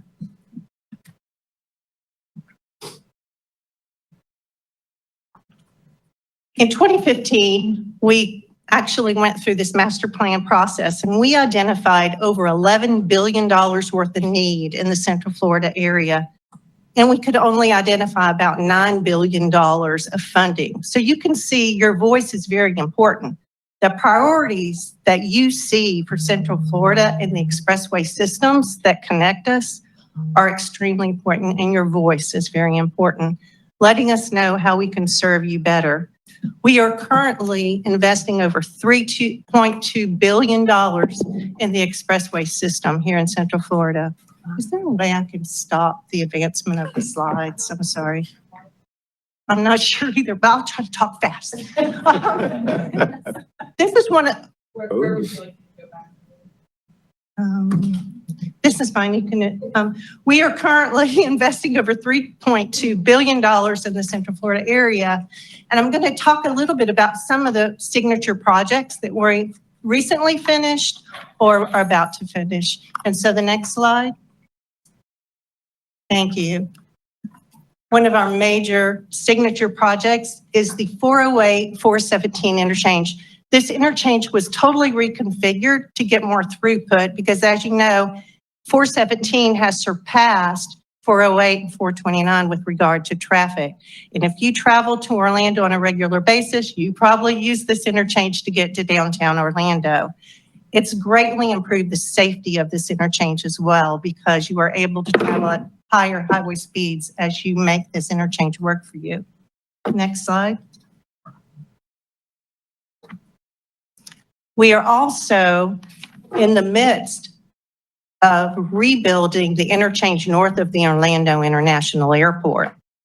This interchange has been reconfigured to greatly improve throughput, but it also is improving the safety. There was very tight Clover interchanges here, and those are all been eliminated. This will be a signature project for the Central Florida area. It will truly be a welcome mat to all that come and visit here. And this will be one of the most beautiful interchanges, I believe, in the nation when it's complete in about 1.5 years. Next slide. As I mentioned earlier, we are also partnering with many of the other transportation agencies in the area, and we are actually working towards multimodal transportation options throughout our expressway system. The first example of that was working with Brightline so they could utilize our right-of-way to the south of the beach line. So today you see that coming out of the ground, and we saw it as we came over here today. And they expect to have service operating to the Orlando International Airport by early 2023. Next slide.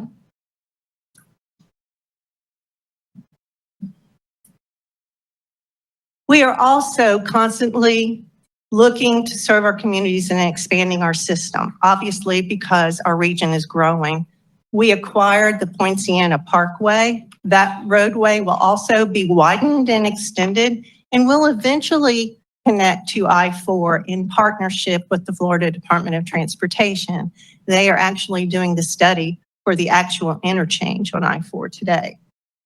To the north, we completed our sections of the Wekiva Parkway a couple of years ago, and the Florida Department of Transportation is on track to finish the Beltway around the Central Florida area by late 2022. And that's just around the corner. That's going to be a major milestone for the Central Florida area. Next slide.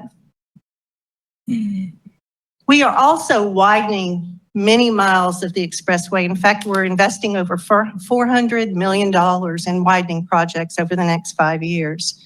In addition to widening the 429, the beach line, and the 417, we are also looking towards ways to introduce multimodal options along all of these corridors. And we have extra right-of-way reserved for those types of initiatives. So we're currently talking with a lot of our transportation partners to make that a reality.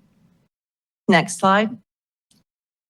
We are also investing in many types of studies across the region, but I thought it would be important to talk to you about the study that we just completed not long ago that is looking at alternatives to connect the Central Florida area to 95. This would be an additional evacuation route for Brevard County. What this study did, and it's a really early study, it looked at all the different alternatives that could be looked at in the future when that evacuation corridor is needed.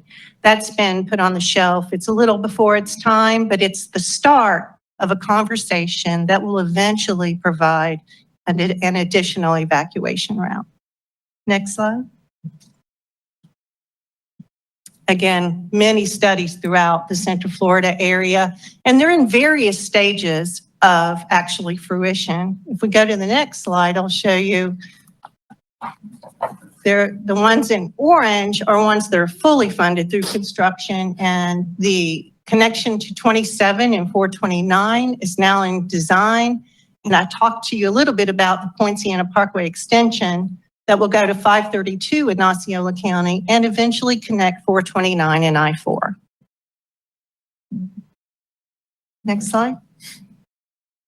So that brings me to why I'm here. I wanted to share with you a little bit about what the Expressway Authority is doing, but I also am very interested in how we can serve Brevard County. What can we do here that you see as bridging the gap? How can we help you with any express connections that Brevard County needs? We have a survey that we'd like to send to you. If you could share with your community and with this board, I would love to get that input. So thank you. Please send that out. Thank you. We'd be very interested. Are there any comments from the board? Yes, Mr. Lober. I appreciate it, Madam Chair. First, my apologies if I come across as negative in any way. I'm just pretty direct. I think most folks, whether they love me or hate me, have picked up on that trend. So please don't take it as a negative necessarily. First, I'll tell you there's some very good people on your board. Commissioner Parks is stellar. I work with him at the Regional Planning Council. I have nothing bad to say about him. I've worked with Lee Constantine, never had an issue working with him. You have good people on the board, I have no doubt. I don't even question that the intent is a wholesome intent. I think there is a wholesome intent. I think there are some advantages in what's been floated, at least to the county commission in the past. But from my perspective, at least as the districts are drawn today, and it could change in just a few months, from my window in my office in Merritt Island, I look out at 528. I'm on 528 every single day. I've used a lot of CFX roadway. I tend to go into Orlando or Seminole County at least every couple of weeks. I've got family out there. I like some of the restaurants out there better than some of the restaurants here. It tends to mix things up. I'll tell you, and anecdotal issues aren't necessarily the be all end all. But in the past, when CFX has come up, the statement that's been made by some folks is that there's a lot of responsiveness to the individual citizens, more so than perhaps they get from DOT. And I'll tell you, I was somewhat susceptible to that messaging recently until we had some good from FDOT and a little bit of bad in my anecdotal experience from CFX. The good with FDOT, I think we discussed at the front end of the meeting in terms of their willingness to work with partner agencies and organizations. And the bad, admittedly anecdotal bad, I've had, not E-Pass, I keep calling it E-Pass, the Sun Pass on my car forever and a day. I have one of the old ones, or had one of the old ones that you could remove with, I think, a couple suction cups on either side. Either it fell or something happened with it where it didn't read. And I got a toll invoice in the mail. And I just wanted to call to make sure that I didn't create issues in paying it with respect to continuing to use it. I didn't think there would be anything, but you never know. So I called, this was maybe not even a week ago, and the hold time to get a human being was 51 minutes. That may have been abnormal, but as far as responsiveness, as you know, Joe Q Public, and I'm not going to abuse the fact that I have an elected office and start calling in favors on a toll violation or a toll notice that I get in the mail. I don't think it's totally inappropriate. I just said heck with it. For 51 minutes, my time is worth more than more than that. Just went online and paid it online without waiting to speak to a rep, and figured hopefully everything's okay with my Sun Pass. I will tell you, as a district commissioner, District 2 County Commissioner here in Brevard, the way the lines are drawn now, my district is without question the most impacted by anything that happens with 528. There are individual cities, there are individual unincorporated areas that may have an even more hyper-focused impact, but it very much matters to my constituents. And for me, a condition precedent or a threshold issue or a full stop issue is the question of tolls. I understand, and I'm not saying there's anything wrong, that CFX operates in a way that requires tolls to be charged, at least on portions of the roadway. But from my perspective, the road, frankly, even if it's not luxurious, is good enough that my constituents are by and large happy in D2. So the folks from the bulk of Merritt Island, going all the way up into the federal land, all the way down to Pineda, as the district's drawn now, I can tell you the overwhelming feeling, and this is not, 51%, we're talking beyond overwhelming, is they do not want tolls in Brevard County. I understand that you can make improvements with tolls, but at a certain extent, even though it is a representative democracy and not a direct democracy, I have to give weight to what an overwhelming majority of my constituents, regardless of whether they're Democrats or Republicans or Libertarians or NPA, they don't want tolls. I'll say as well, and you know, in truth, I've not done the research on this part, so I have no idea by and large. But I know Ms. Sullivan has some points that she raises with respect to some items that I agree with, some that I frankly disagree with, and some I have no idea about. She was helpful with respect to some issues beachside regarding some waste dumping that the Air Force had done in the past. I think, you know, no one can take that away from her. She's had other issues that frankly, I'm not on the same page with her on. And I just want to give you an opportunity if you want to make use of it. If you don't, that's fine. But I know at the front end, you mentioned that what she had said was patently false. And I'm not saying it's not, I'm not saying it is, but she made so many different comments at the outset. I didn't know if you were referring to every claim she made or if there was a particular claim, because if it's something where she said she's done public records requests and that she has certain conclusions, you're certainly free to disagree or to agree in part and disagree in part with the conclusions that she's drawn. But I was just wondering if what you were saying by commenting that was patently false was that everything she said was false, or just that the conclusion she's drawn based upon the public record she indicated she got, if the conclusions are just false. And if you don't want to address it, I'm fine with it. In fact, had you not brought it up in the beginning, I probably wouldn't even ask. Number one, we work very closely with the Florida Department of Transportation. In fact, John Tyler with the Florida Department of Transportation presented to our board today about their good work with the Wekiva Parkway. We partner with the Florida Department of Transportation on many, many projects. We are working with them on extending the 414 to provide an express connection from the Maitland Boulevard where it touches down to provide an elevated express connection to I-4. And I recognize that there are those of you in Brevard County that hopes that toll roads never touch here. It is my obligation as the executive director of the Central Florida Expressway Authority, as long as you're a part of my jurisdiction, it's very important that I hear your voice. And if Brevard County as a whole really doesn't want these express connections as toll roads, and you work with, I am so happy that you can find the funding to get the things done that you want. We just said this morning at our board meeting, toll roads are truly the funding mechanism when there is no other alternative. The good news for you is if you ever find yourself in a situation where you need an express connection and the Florida Department of Transportation cannot find the funds, there's another alternative. It's a last resort. And I hear you. I get it. Nobody likes paying tolls. But when you need that express connection, it's nice to know in Central Florida, as fast as we grow, you have that option. And honestly, I have no, ambiguity about the tolls at all. If Brevard never has a toll road, at least you have a seat at the table.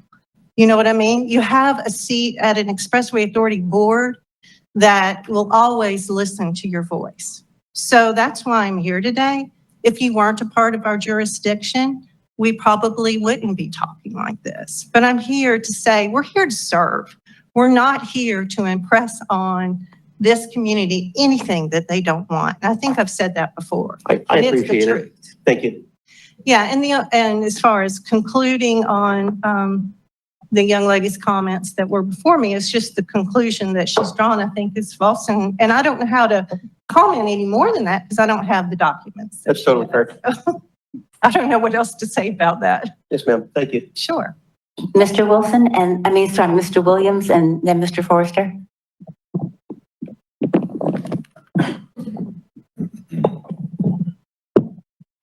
Madam Chair, I don't know if it would be out of order for this board to, by consensus and in lieu of a motion, just let this executive director know that, and if you guys want to chime in and nod your heads, that we don't want toll roads driven by these folks in in Brevard County, just so she can walk away knowing that, so.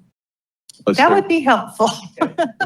So would that be? Because it appro- goes into the Would that be record of our master appropriate, Madam Chair, planning without process. a I think we've specific already done motion? it. I think Okay. we've already done it. Does anybody disagree? Thank you. All right, Mr. Forrester? By virtue of being old, I've been around here for a long time and I remember some things that some of the members here may not remember. But there was a toll on 528 and there was a toll on the Pineda Causeway. And some of the guys in my age group are going, yeah, we remember that. But the main point I'm trying to make is those were sold, to my knowledge, to my recollection, with the premise that those tolls would be used to pay for those roads and then they would go away. The roads got paid for, the tolls went away. Now to come back in and tell people all of a sudden, you know, you got to put the tolls back. The people that remember being told that the tolls would go away when the road was paid for are not, and I'll include myself in that, going to be happy. And I don't use either of those roads all that often, you know, trips to the beach every now and then and trips to the airport every now and then. But I think a lot of people would feel like they had been lied to if all of a sudden the tolls reappeared on those roads that had been paid for years ago. And I understand that. And to clarify, that has never been an initiative by any toll agency in the state of Florida that I'm aware of that would ever put tolls back where they have been taken off. I think we've been clear then. Yes.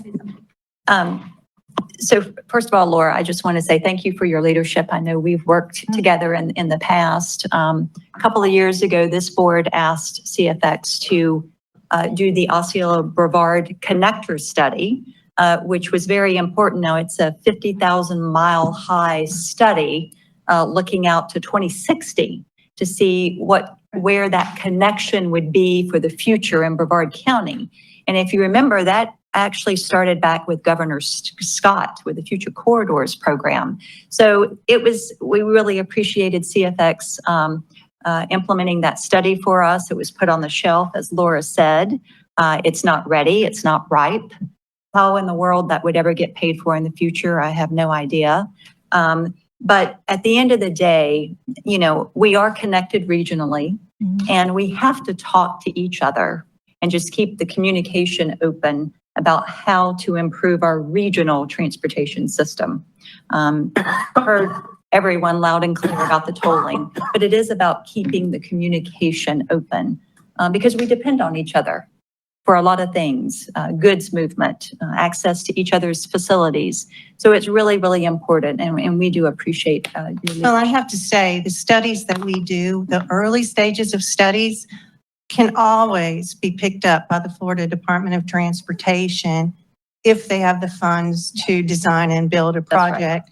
I mean, at the end of the day, we're all here to create a better mobility future for everyone. Right. We're all So I wanted to point that out too.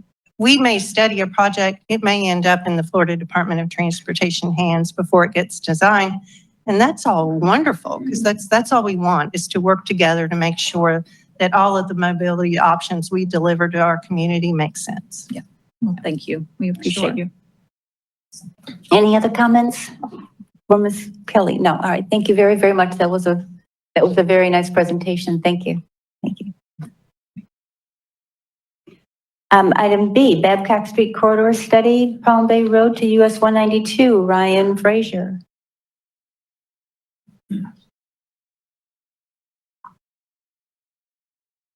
Good afternoon. Again, I'm Tyler Burgett with FDOT. I want to introduce Ryan Cunningham, who will be giving us an update on FDOT's Babcock Street Corridor Study. Ryan, thank you. Sorry, I had the wrong name down. I had Frazier instead of Cunningham. Oh, no problem at all. Thank you. Well, good afternoon, everyone. Thank you for having me today. I appreciate the opportunity to come before you and present the recommendations of this corridor planning study to you. We are now at the end of our corridor planning study, having conducted an existing conditions analysis, a future conditions analysis, and an evaluation of potential alternatives. We've engaged throughout the project with key stakeholders through our project visioning team, and we've also conducted 2 public meetings throughout the course of the project. This study corridor is a 3-mile section of Babcock Street from Palm Bay Road to US 192. So that encompasses parts of the city of Palm Bay and the city of Melbourne. Babcock Street currently serves between 31,000 and 38,000 vehicles per day in different parts of the study corridor. Our study section included 10 intersections, which was 8 traffic signals and 2 unsignalized or stop-controlled intersections. A portion of the corridor also fronts the campus of the Florida Institute of Technology, also known as Florida Tech. So we studied this corridor to evaluate ways to improve safety and reduce congestion. The corridor needs can be distinguished and summarized by 4 different modes or users of the corridor. For motorists, there's a need to improve corridor safety, intersection safety, and to address congestion at specific intersections. For pedestrians and cyclists, there's a need for a safe, continuous facility throughout the corridor, and also additional opportunities to cross Babcock Street to improve access between land uses on either side of the road. And for transit riders, there's a need to improve ADA accessibility at the transit stops. One of our primary strategies to address safety, both for motorists, pedestrians, and cyclists, is speed management.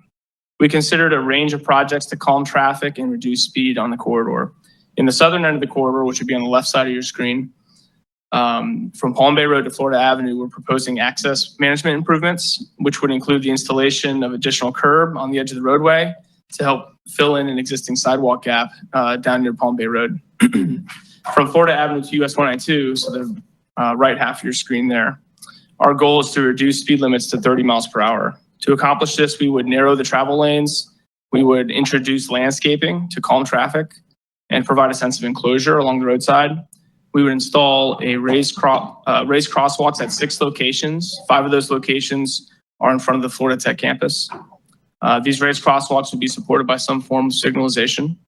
And we would install a raised median from Vito Way to Melbourne Avenue, kind of on the northern end of the section there. These speed management strategies would work together in the short term to calm traffic and reduce vehicle speeds north of Florida Avenue.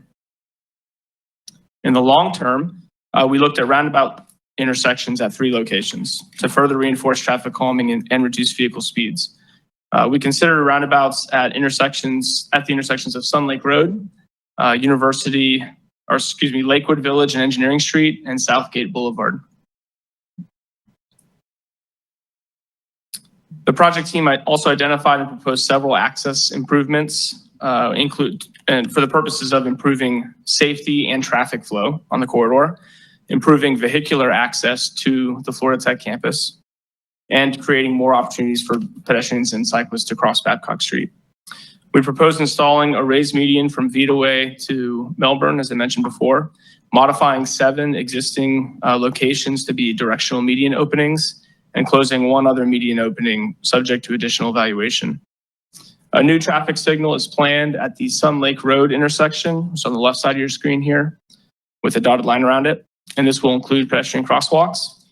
We're also proposing 3 additional crosswalks on the corridor to safely facilitate ped and bike movements across Babcock Street. While many of these items that I've just discussed will help the needs of peds and cyclists crossing the street, we also looked at additional items that would help ped and bike mobility along the corridor. So thinking about them moving north and south. These include filling in the remaining sidewalk gaps on the corridor, providing a wider sidewalk or shared use path, providing a dedicated bike facility in front of the Florida Tech campus, providing a buffer between the ped bike facilities and the travel lanes, adding trees for shade to enhance ped and bike comfort, and adding accessible transit pads where transit stops, where they're missing at transit stops. When it comes to ped bike facility options, we want to consider or design the facility to accommodate both the user and the context. On this corridor, outside of a short section between Melbourne Avenue and US 192, where you have some narrow bike lanes, elsewhere on the corridor, there are no bike facilities. So bikes are riding on the sidewalk or they're riding basically on the edge of the street. We evaluated several bike facility options, but 3 were deemed the most appropriate for the users in the context on this corridor. The first on the left side is a buffered bike lane. This appeals to a wider cross-section of bicyclists by creating a little more distance between vehicles and bicyclists in the road, improving safety and comfort for the bicyclists. The second is the shared use path, which is used by both peds and cyclists and increases the comfort for bicyclists, but creates a little more conflict between the pedestrians and the cyclists as both of them can be using the path at the same time. The third is on the right side there, the two-way separated bike lane. That's also known as a cycle track. This provides a protected separate space for bicyclists, improving both the safety and comfort for bicyclists and for pedestrians. However, due to the additional space requirement, this option also requires a little bit more right-of-way and is more expensive to construct.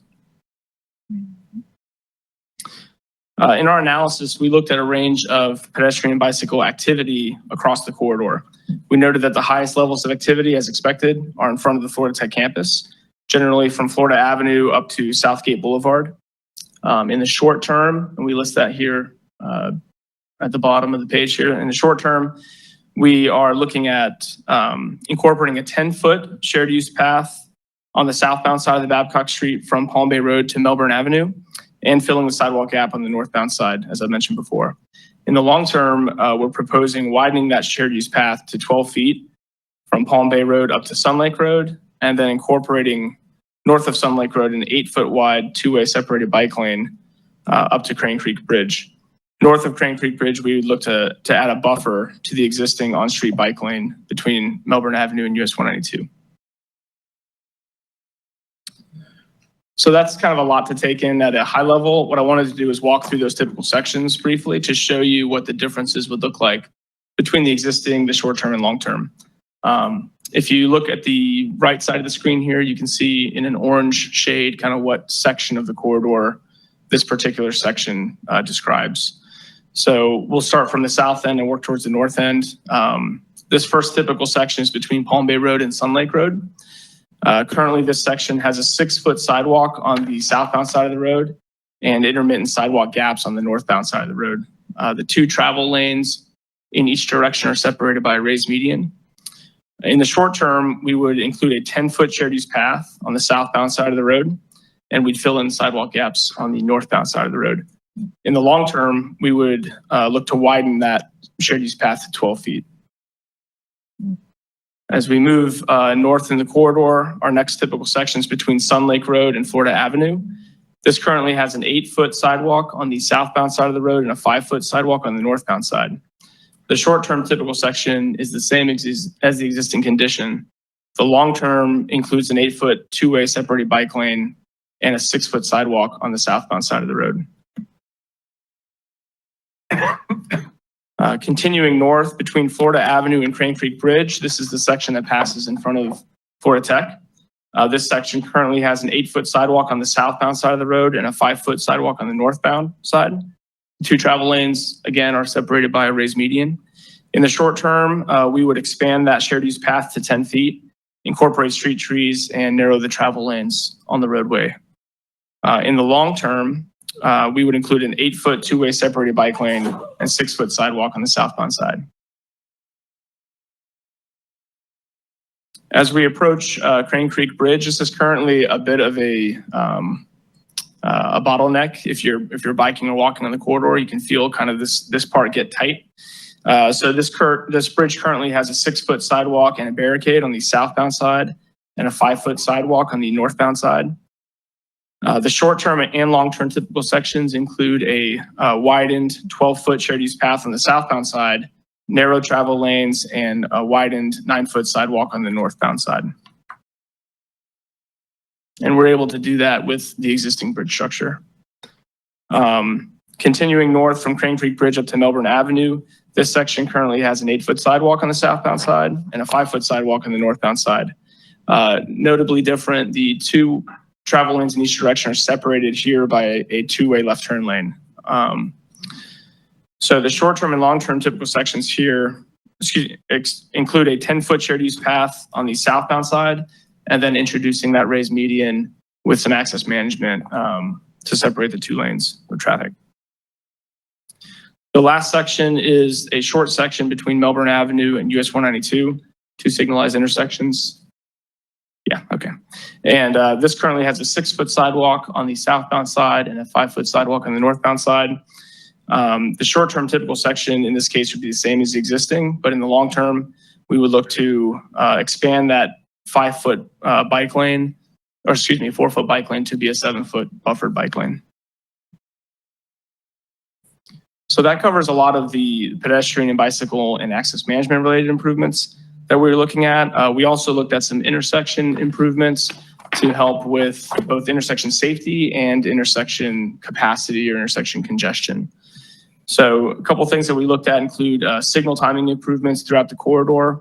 One thing to note here is introducing an overlap phase at US 192. This would allow northbound right turn movements to go at the same time as westbound left turn movements. So it just adds more capacity to the intersection. We also identified 3 locations where we could add additional turn lane improvements.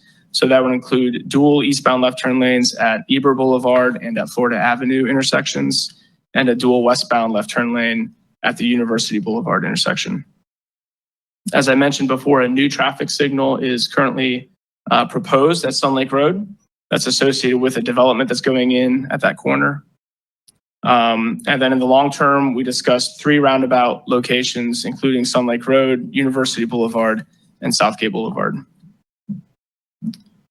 And then, sorry, I skipped one there. A partial median U-turn was also evaluated for the intersection of Babcock Street and Palm Bay Road in the long term. In terms of implementation, we looked at all those project elements that we just discussed and separated those into short-term projects and long-term projects. The short-term projects are identified for a implementation in an upcoming 3R project or a resurfacing project that FDOT is currently evaluating. So it's not programmed yet, but it is a candidate resurfacing project. And that the proposed improvements to be included in that include the narrower travel lanes, access management improvements, the raised crosswalks with signalization that we discussed, widening sidewalks to shared use path where viable within existing utility constraints, widening the sidewalk on Crane Creek Bridge, filling in the sidewalk gaps, and then making the accessible transit pad improvements. In the long-term condition, other improvements include the turn lane improvements at Eber Boulevard, Florida Avenue, and University, the roundabout intersections, the partial median U-turn, additional landscaping, the 2-way separated bike lane facility in front of the Florida Tech campus, and the improved buffer bike lanes between Melbourne Avenue and US 192. So these are recommended to be advanced through the normal project development process as part of the long-term projects. So again, I appreciate the opportunity to present the recommendations to you today. If you have any comments or questions after this meeting, I've also provided on this slide the contact information for the FDOT project manager, Ennis Davis. He couldn't be with us today, but you have his phone number and email, and also a link to the project website, which has all these slides, as well as the slides that we presented to the public in May, and the existing and future conditions report. So with that, I would be happy to take any questions or discussion. Thank you very much, Mr. Foster. The last 7 years, because, thank you. I'm gonna make a comment and then I'm gonna get to my question. For the last 7 years, I traveled that road a lot, more than I could count, up and down Babcock from Palm Bay Road, all the way up to 192. And over them 7 years, traffic has gotten very heavy, but especially in the morning. I mean, it's backed up. So one of my concerns is the roundabout will confuse a lot of people. And that's not Palm Bay. When you're talking about roundabout, that's Melbourne. So, you know, I'm glad you're doing it in Melbourne, not in Palm Bay, but it's going to confuse a lot of people And I believe it's gonna make the traffic even more backed up. I see, yes, a lot of people walking in the university. I get that. There's a lot of foot traffic from Florida Avenue up into that bridge. Crane Creek Bridge. But once you pass Crane Creek, there's very little foot traffic. But so the roundabouts at the location is just gonna, especially in University and Florida Tech, I think that'd be a disaster. This is my personal opinion. But my main concern is Palm Bay High School. There's, Mr. Lova's here, I'm glad he's here, because there's a bus stop there. There's no bus shelters. Kids are standing out there. They're running across the street. That section is the potential hazard of someone getting hit or injured or car accidents. And that's an issue I raised back in 2016. We need to widen that road, put a bus shelter there for them kids getting out of school, because they take the Space Coast Transit bus and they walk. So the intersection is really poorly designed. Mm-hmm. When you're turning if you're coming south on Babcock, making a left, you're taking your life in your hands, because you can't see. It's a vision problem. You have to guess when you're going to make that left-hand turn going into the school. Imagine all these school buses that are leaving. So, but you didn't mention that intersection at all. And that's my concern.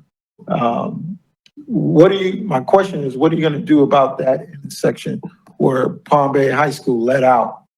And you got a bunch of kids going to school, walking to school, leaving the school, getting on the bus. And that leads from Palm Bay Road. There's no light from Palm Bay Road until you get to that high school. And that new development, I think it's about 600 apartments. This is really big development. Used to be all woods, now it's nothing but apartments. Right. And that's gonna add another traffic jam, potential hazard. So can you address that? Yeah, so Sun Lake Road, which is where that development is where basically within the next year, it's expected a traffic light will go in at Sun Lake Road to serve that development. It's anticipated that type of interruption in traffic will slow things down a little bit in that part of the corridor. The access management improvements that we are proposing should help down in that part of the corridor. You're probably familiar because you drive it so often. There are median openings everywhere. You can make a left turn like every couple of 100 feet. So the access management improvements that we've proposed are supposed to help clean that up quite a bit. That's going to help not just safety by reducing some conflict points, but it will also help traffic flow. So that's one way to help traffic flow. So it's kind of a tension of slowing traffic for safety, but also improving traffic flow for consistency through the corridor, right? The intersection that you mentioned at the high school is Eber, right, on one side and Pyre on the other. So we did talk about making turn lane improvements at that location to help with the congestion that you see when schools letting in, letting out. We discussed with our project visioning team the idea of bus pullouts on the corridor, and we're met with some resistance on that. So the idea of like widening it so the bus can pull out and pick up students and then get back in. There are issues with transit operations. So we didn't end up going that route, but we did consider it as an option. I think I misspoke because you mentioned the roundabout at University, and I might have said that, but I meant the Engineering Street and Village Wood intersection. So University, we suggested or proposed a left turn lane improvement, but not a roundabout at that location. I just want to, all these locations that I spoke about is in Melbourne. It's not in Palm Bay. But the problem is, it's gonna back up to Palm Bay. Yeah. Once you cross Palm Bay Road, it's gonna back up into Palm Bay. And Palm Bay Road and Babcock's the busiest intersection in the county, I believe. A lot of accidents, and it's just gonna cause traffic. I just see traffic jams in Palm Bay, West Melbourne, and Melbourne, especially in the morning time, because a lot of people going to work are going to Harris, L3 Harris, to work. And then people are leaving Palm Bay, going into Melbourne. And if you're trying to get to the airport, I use that road to try to get to the airport. You know, it used to take me 10 minutes to get to the airport. What your guy's gonna do might take me an hour. In the morning, I'm being serious. Yeah. I'm being serious. And I used to live, thank God I don't live around there no more. But what y'all about to do, because the city of Palm Bay is talking about putting some more business on that intersection. We're looking that public shopping center, it's gonna improve. So we're gonna have more business go there. I just see a nightmare of, I'm thinking New York style or Washington DC traffic jam. And I hate to say that, but I will say the school issue is very important.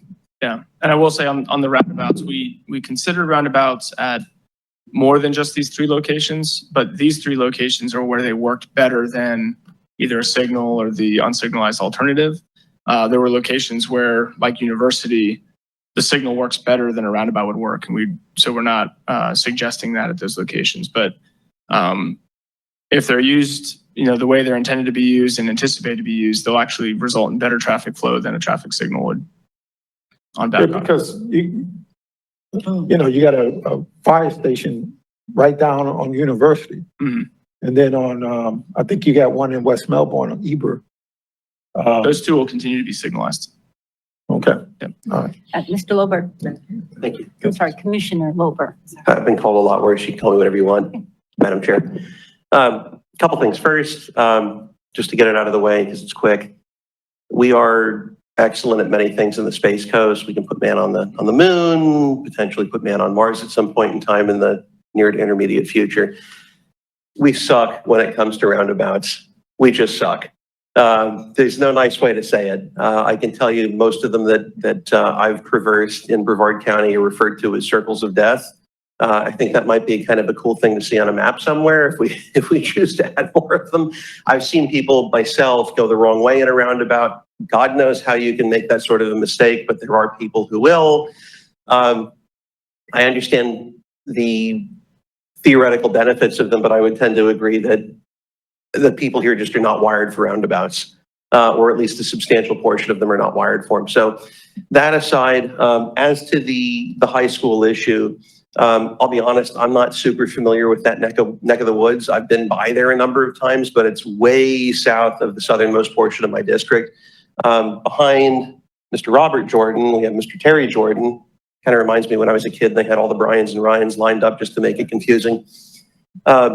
I spoke with Mr. Jordan in the back, who's our Space Coast Area Transit Director, and he had indicated to me that, and give me a head shake one way or the other if I'm wrong or right on this, that he had had conversations, or his staff has had conversations with Palm Bay staff about particular locations that they wanted to see bus shelters applied to. If there's a desire to have a bus shelter there, it's certainly something that they can put in place, but it may involve some level of swapping what they've planned as far as the locations that they haven't planned. But I don't have a position other than whatever that district's commissioner wants. If it involves putting a bus shelter there, I'm fine if it ever comes to the commission for a vote. If she doesn't want it, she lives in that district and works in that district. I believe it's in Commissioner Zonka. Oh, is it in Commissioner Tobias? Pardon me. It's hard to figure out where the lines meet between 3 and 5, and frankly, it may change in a few months in that neck of the woods in particular. But whether it ends up being Commissioner Tobias as it is now or Commissioner Zonka, whatever they want to do, if they're good with it, if it's something that requires a commission vote, I'll support it. So it is a possibility. But Mr. Jordan, would you prefer that he reach out, or should he have his road and bridge staff reach out to you? Thank you, Commissioner. So in response to requests for bus shelters at that location, as I mentioned, we were working with Mr. Cunningham on this project and have determined, the best suitable locations for shelters along the project. And we have no concern about installing a shelter at this location. It wasn't initially designed, but we have no concern about working with that team.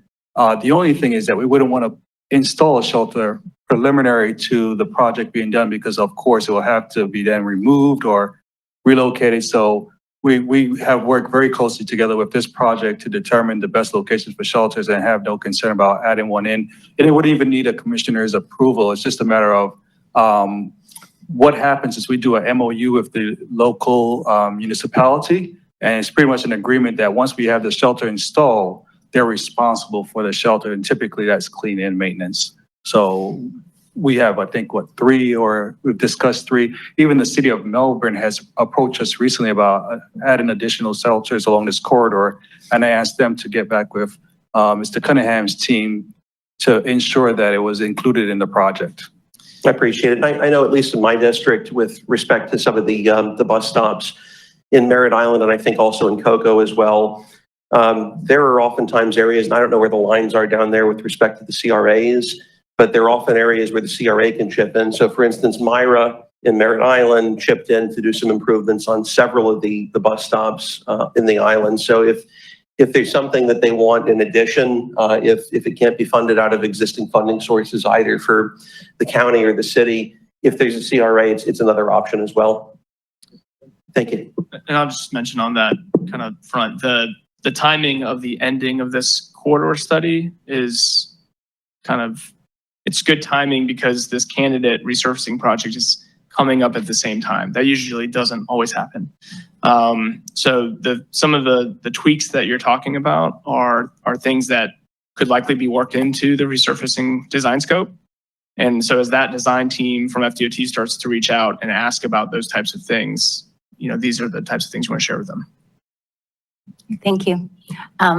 I did want to point out, and I'll get you in just one second, that this is very reminiscent of when we did the Minton Road study and we took our 12-foot lanes and put them down at 11-foot lanes. And as Mr. Forrester said last year, that's supposed to be traffic calming, and I don't think anyone gets any more calm when they're driving in traffic.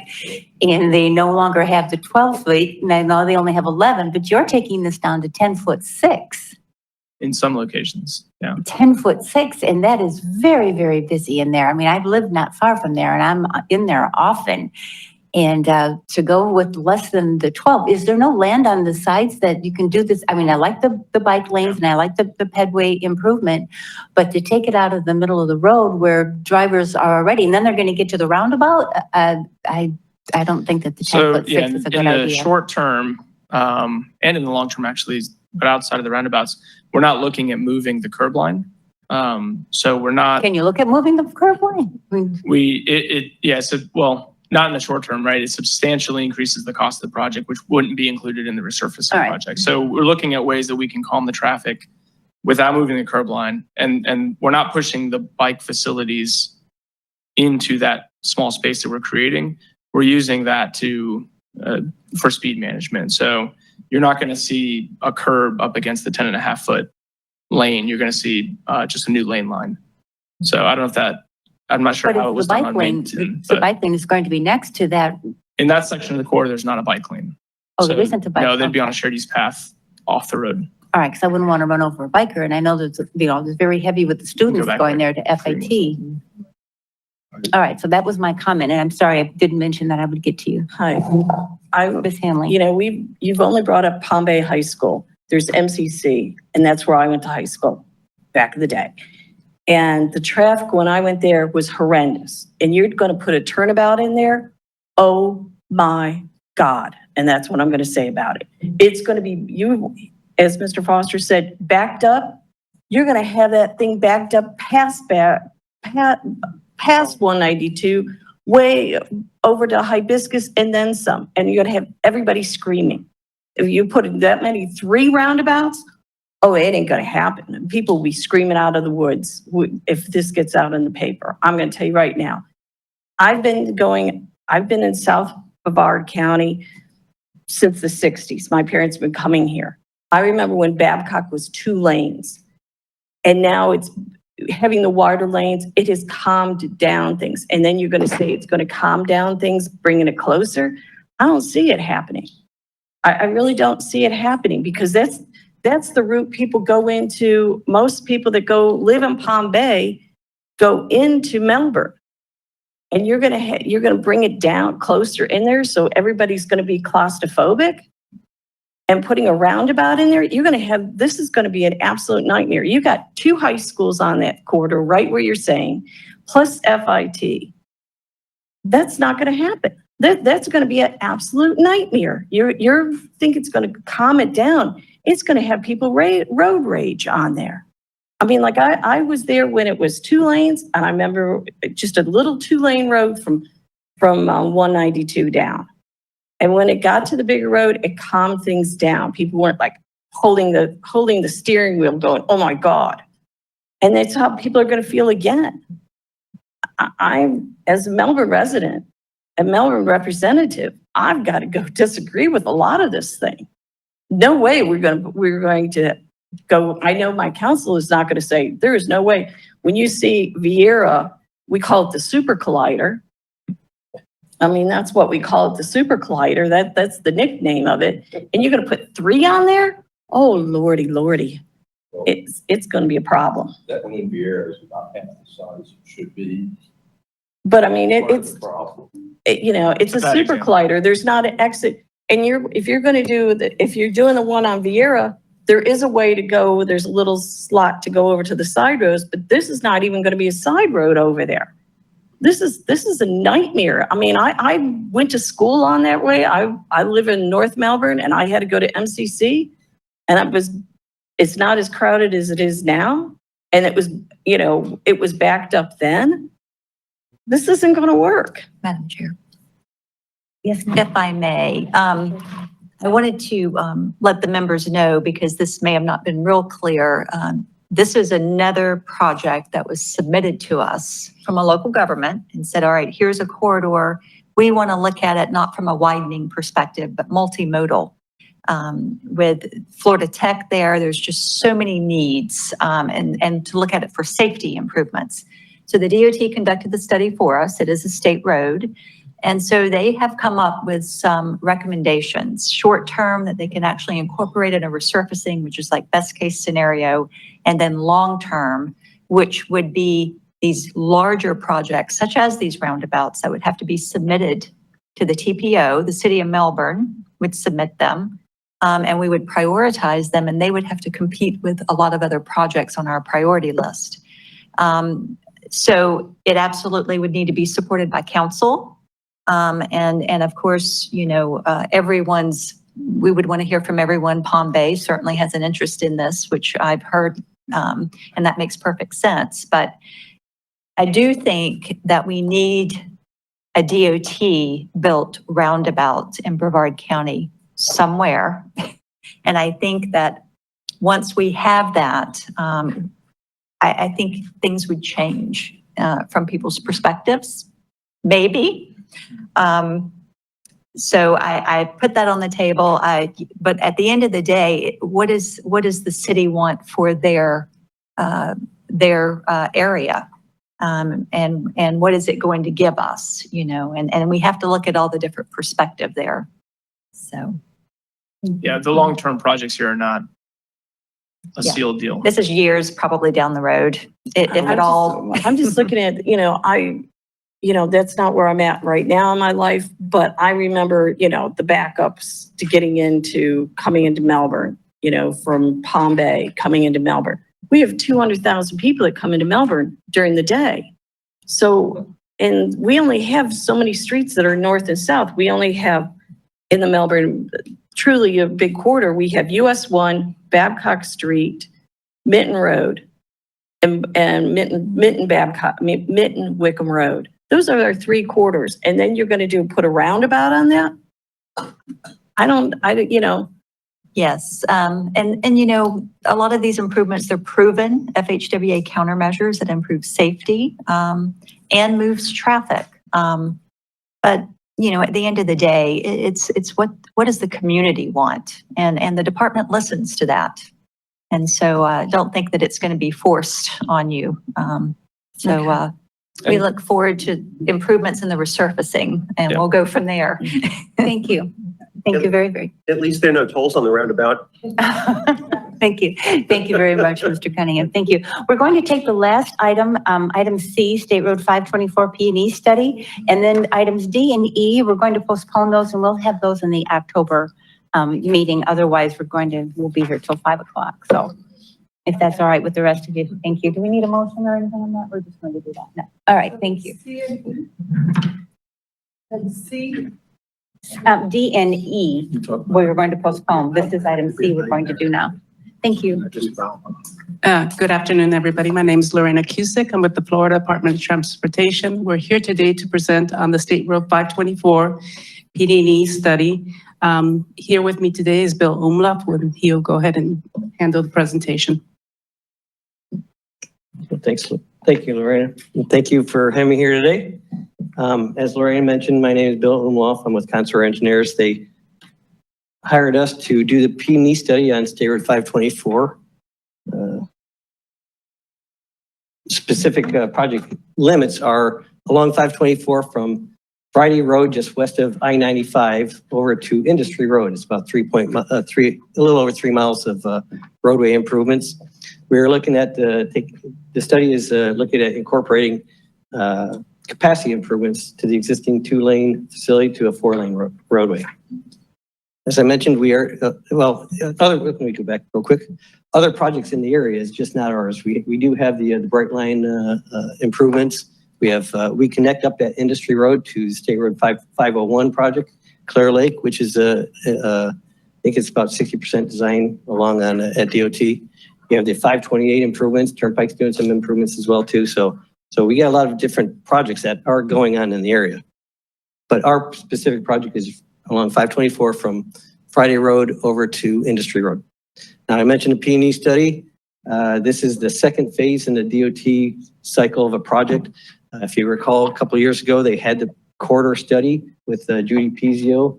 And then we're just taking and building upon that study and trying to meet NEPA requirements so we can secure federal funding. After our study is done, it'll go into design, right-of-way acquisition, and then ultimately construction. So that's where we are in the phase of the project. Project need is, there's some capacity needs. I'll show you on the next slide. We want to improve emergency evacuation response times. We want to make sure the capacity is not only for the vehicles, but also for pedestrians and bicyclists as well too. We just want to also improve overall safety of the corridor. Now, the projections here are the road of the future traffic. The blue is the existing traffic that we've analyzed. Green is the mid-year, and the gray is the ultimate, the future year that we're trying to design the improvements for. As you can see, they progressively keep getting higher and higher. With that added capacity and going to a 4-lane roadway, we identified 3 different typical sections that we analyzed for the corridor. The first is the higher speed, what we call a rural typical section, where you have flush shoulders, wider median. We are providing 2 12-foot lanes in each direction and a wider shoulder to accommodate bicyclists. And we're also putting out some sidewalk for pedestrians as well too. So that's the first typical section. Second typical section is more of a suburban type typical section where you have a mid-range design speed of 50 miles an hour. We do have curb and gutter introduced on the inside and outside of the roadway, still providing those 4 lanes of traffic, 2 in each way, with the buffered bike lane as well too. This typical section will require a closed drainage system, where you capture the water in inlets and disperse them out to retention ponds. And again, we're also providing a sidewalk on both sides of the roadway as well too. The third typical section that we're analyzing as well too is the urban typical section. It's the lower speed, 45 mile an hour speed, posted speed. You're looking at a little narrower width median, but still providing 2 lanes in each direction, the buffered bike lane and sidewalk as well too. We're fortunate the fact that we do have 200 feet of right-of-way out on the corridor as well too. So we're going to be applying, what we did in our study is we applied those 3 typical sections along the corridor, but we did break the corridor up into 4 different segments similar to the corridor study. That first segment being right at I-95 with the interchange from Friday to Friday Road, basically at I-95. Segment 2 is from North Friday Road over to Cox Road, where the characteristics of the roadway and adjacent properties are a little more truck traffic heavy. You got the Flying J, you have the distribution, the Walmart distribution as well too. So it's a little bit different type of characteristics along the roadway. Segment 3 is from Cox Road to London, which has a little bit more of the residential use. And then from London to Industry Road is a little more commercial again with the Publix, the CVS, the McDonald's, and a lot of that kind of stuff. So looking at the study in those 4 different segments and applying those typical sections, let's talk about the first segment 1, which is the interchange at I-95. And we're looking at 2 different potential options for improvements at the interchange. One is just taking the existing diamond interchange and putting in the necessary improvements along the ramps and along 524 itself to accommodate the future traffic. The second option is the diverging diamond, which is very similar to the, I think it's the Vieira Boulevard project just south of here with I-95. So these are the 2 different options that we're looking at for improvements, for capacity improvements at the interchange itself. Segment 2 between Friday and Cox, we're looking at all 3 of those typical sections: the rural, suburban, and urban typical sections. And then segment 3, we ruled out the rural. It's a little bit more tighter. It's a little more residential. So we're just looking at a suburban and urban, as same as segment 4 as well too. Now I've talked about all the different segments along the roadway.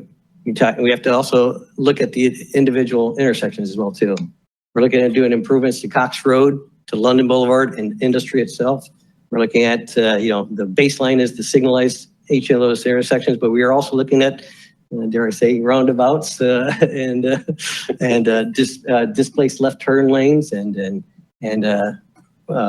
restricted crossing U-turns and median U-turns as well too. So those are going to be in our analysis as well too. There are 3 drainage basins along the corridor. Basin 1, we're looking at 5 different options for pond site locations. Basin 2, we have 6 different ones. 2 of them being in the conservation area where we're looking at what we can do with those to provide additional amenities in those areas as well too. And Basin 3 is going to be a couple ponds that we're looking really adjacent to the roadway corridor.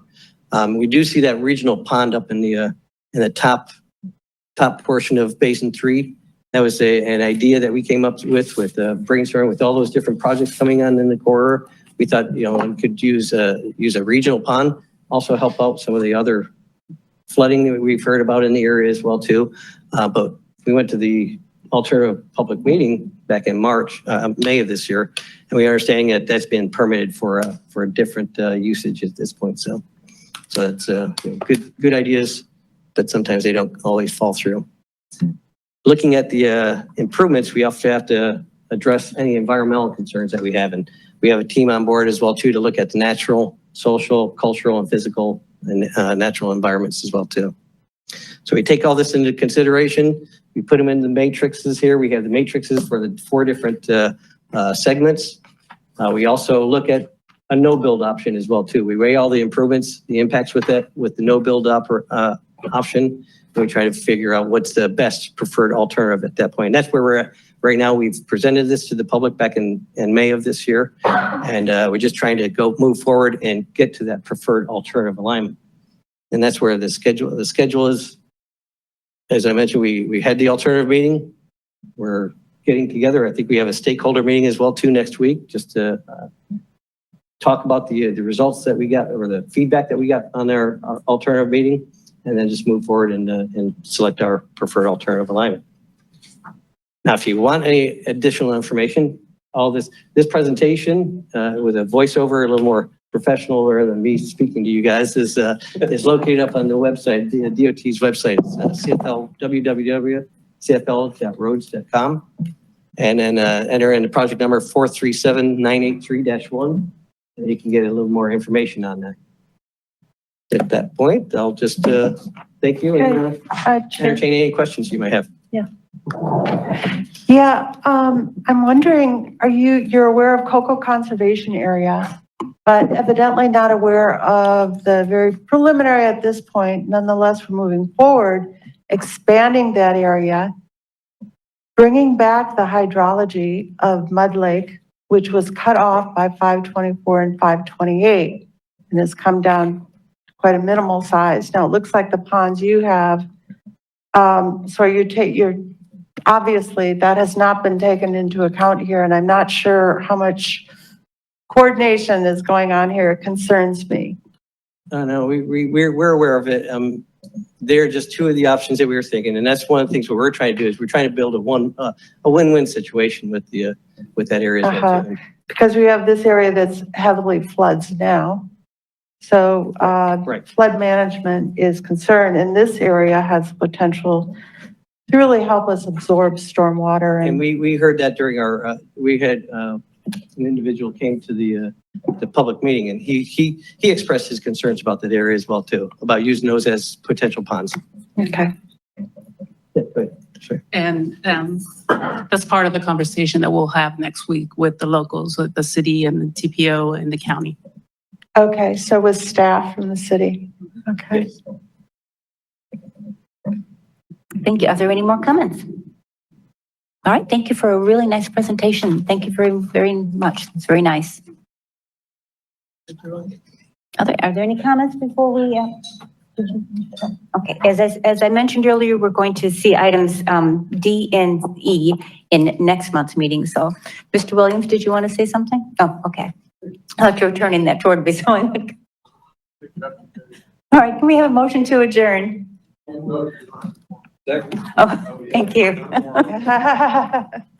We're just going to walk out anyway. Thank you.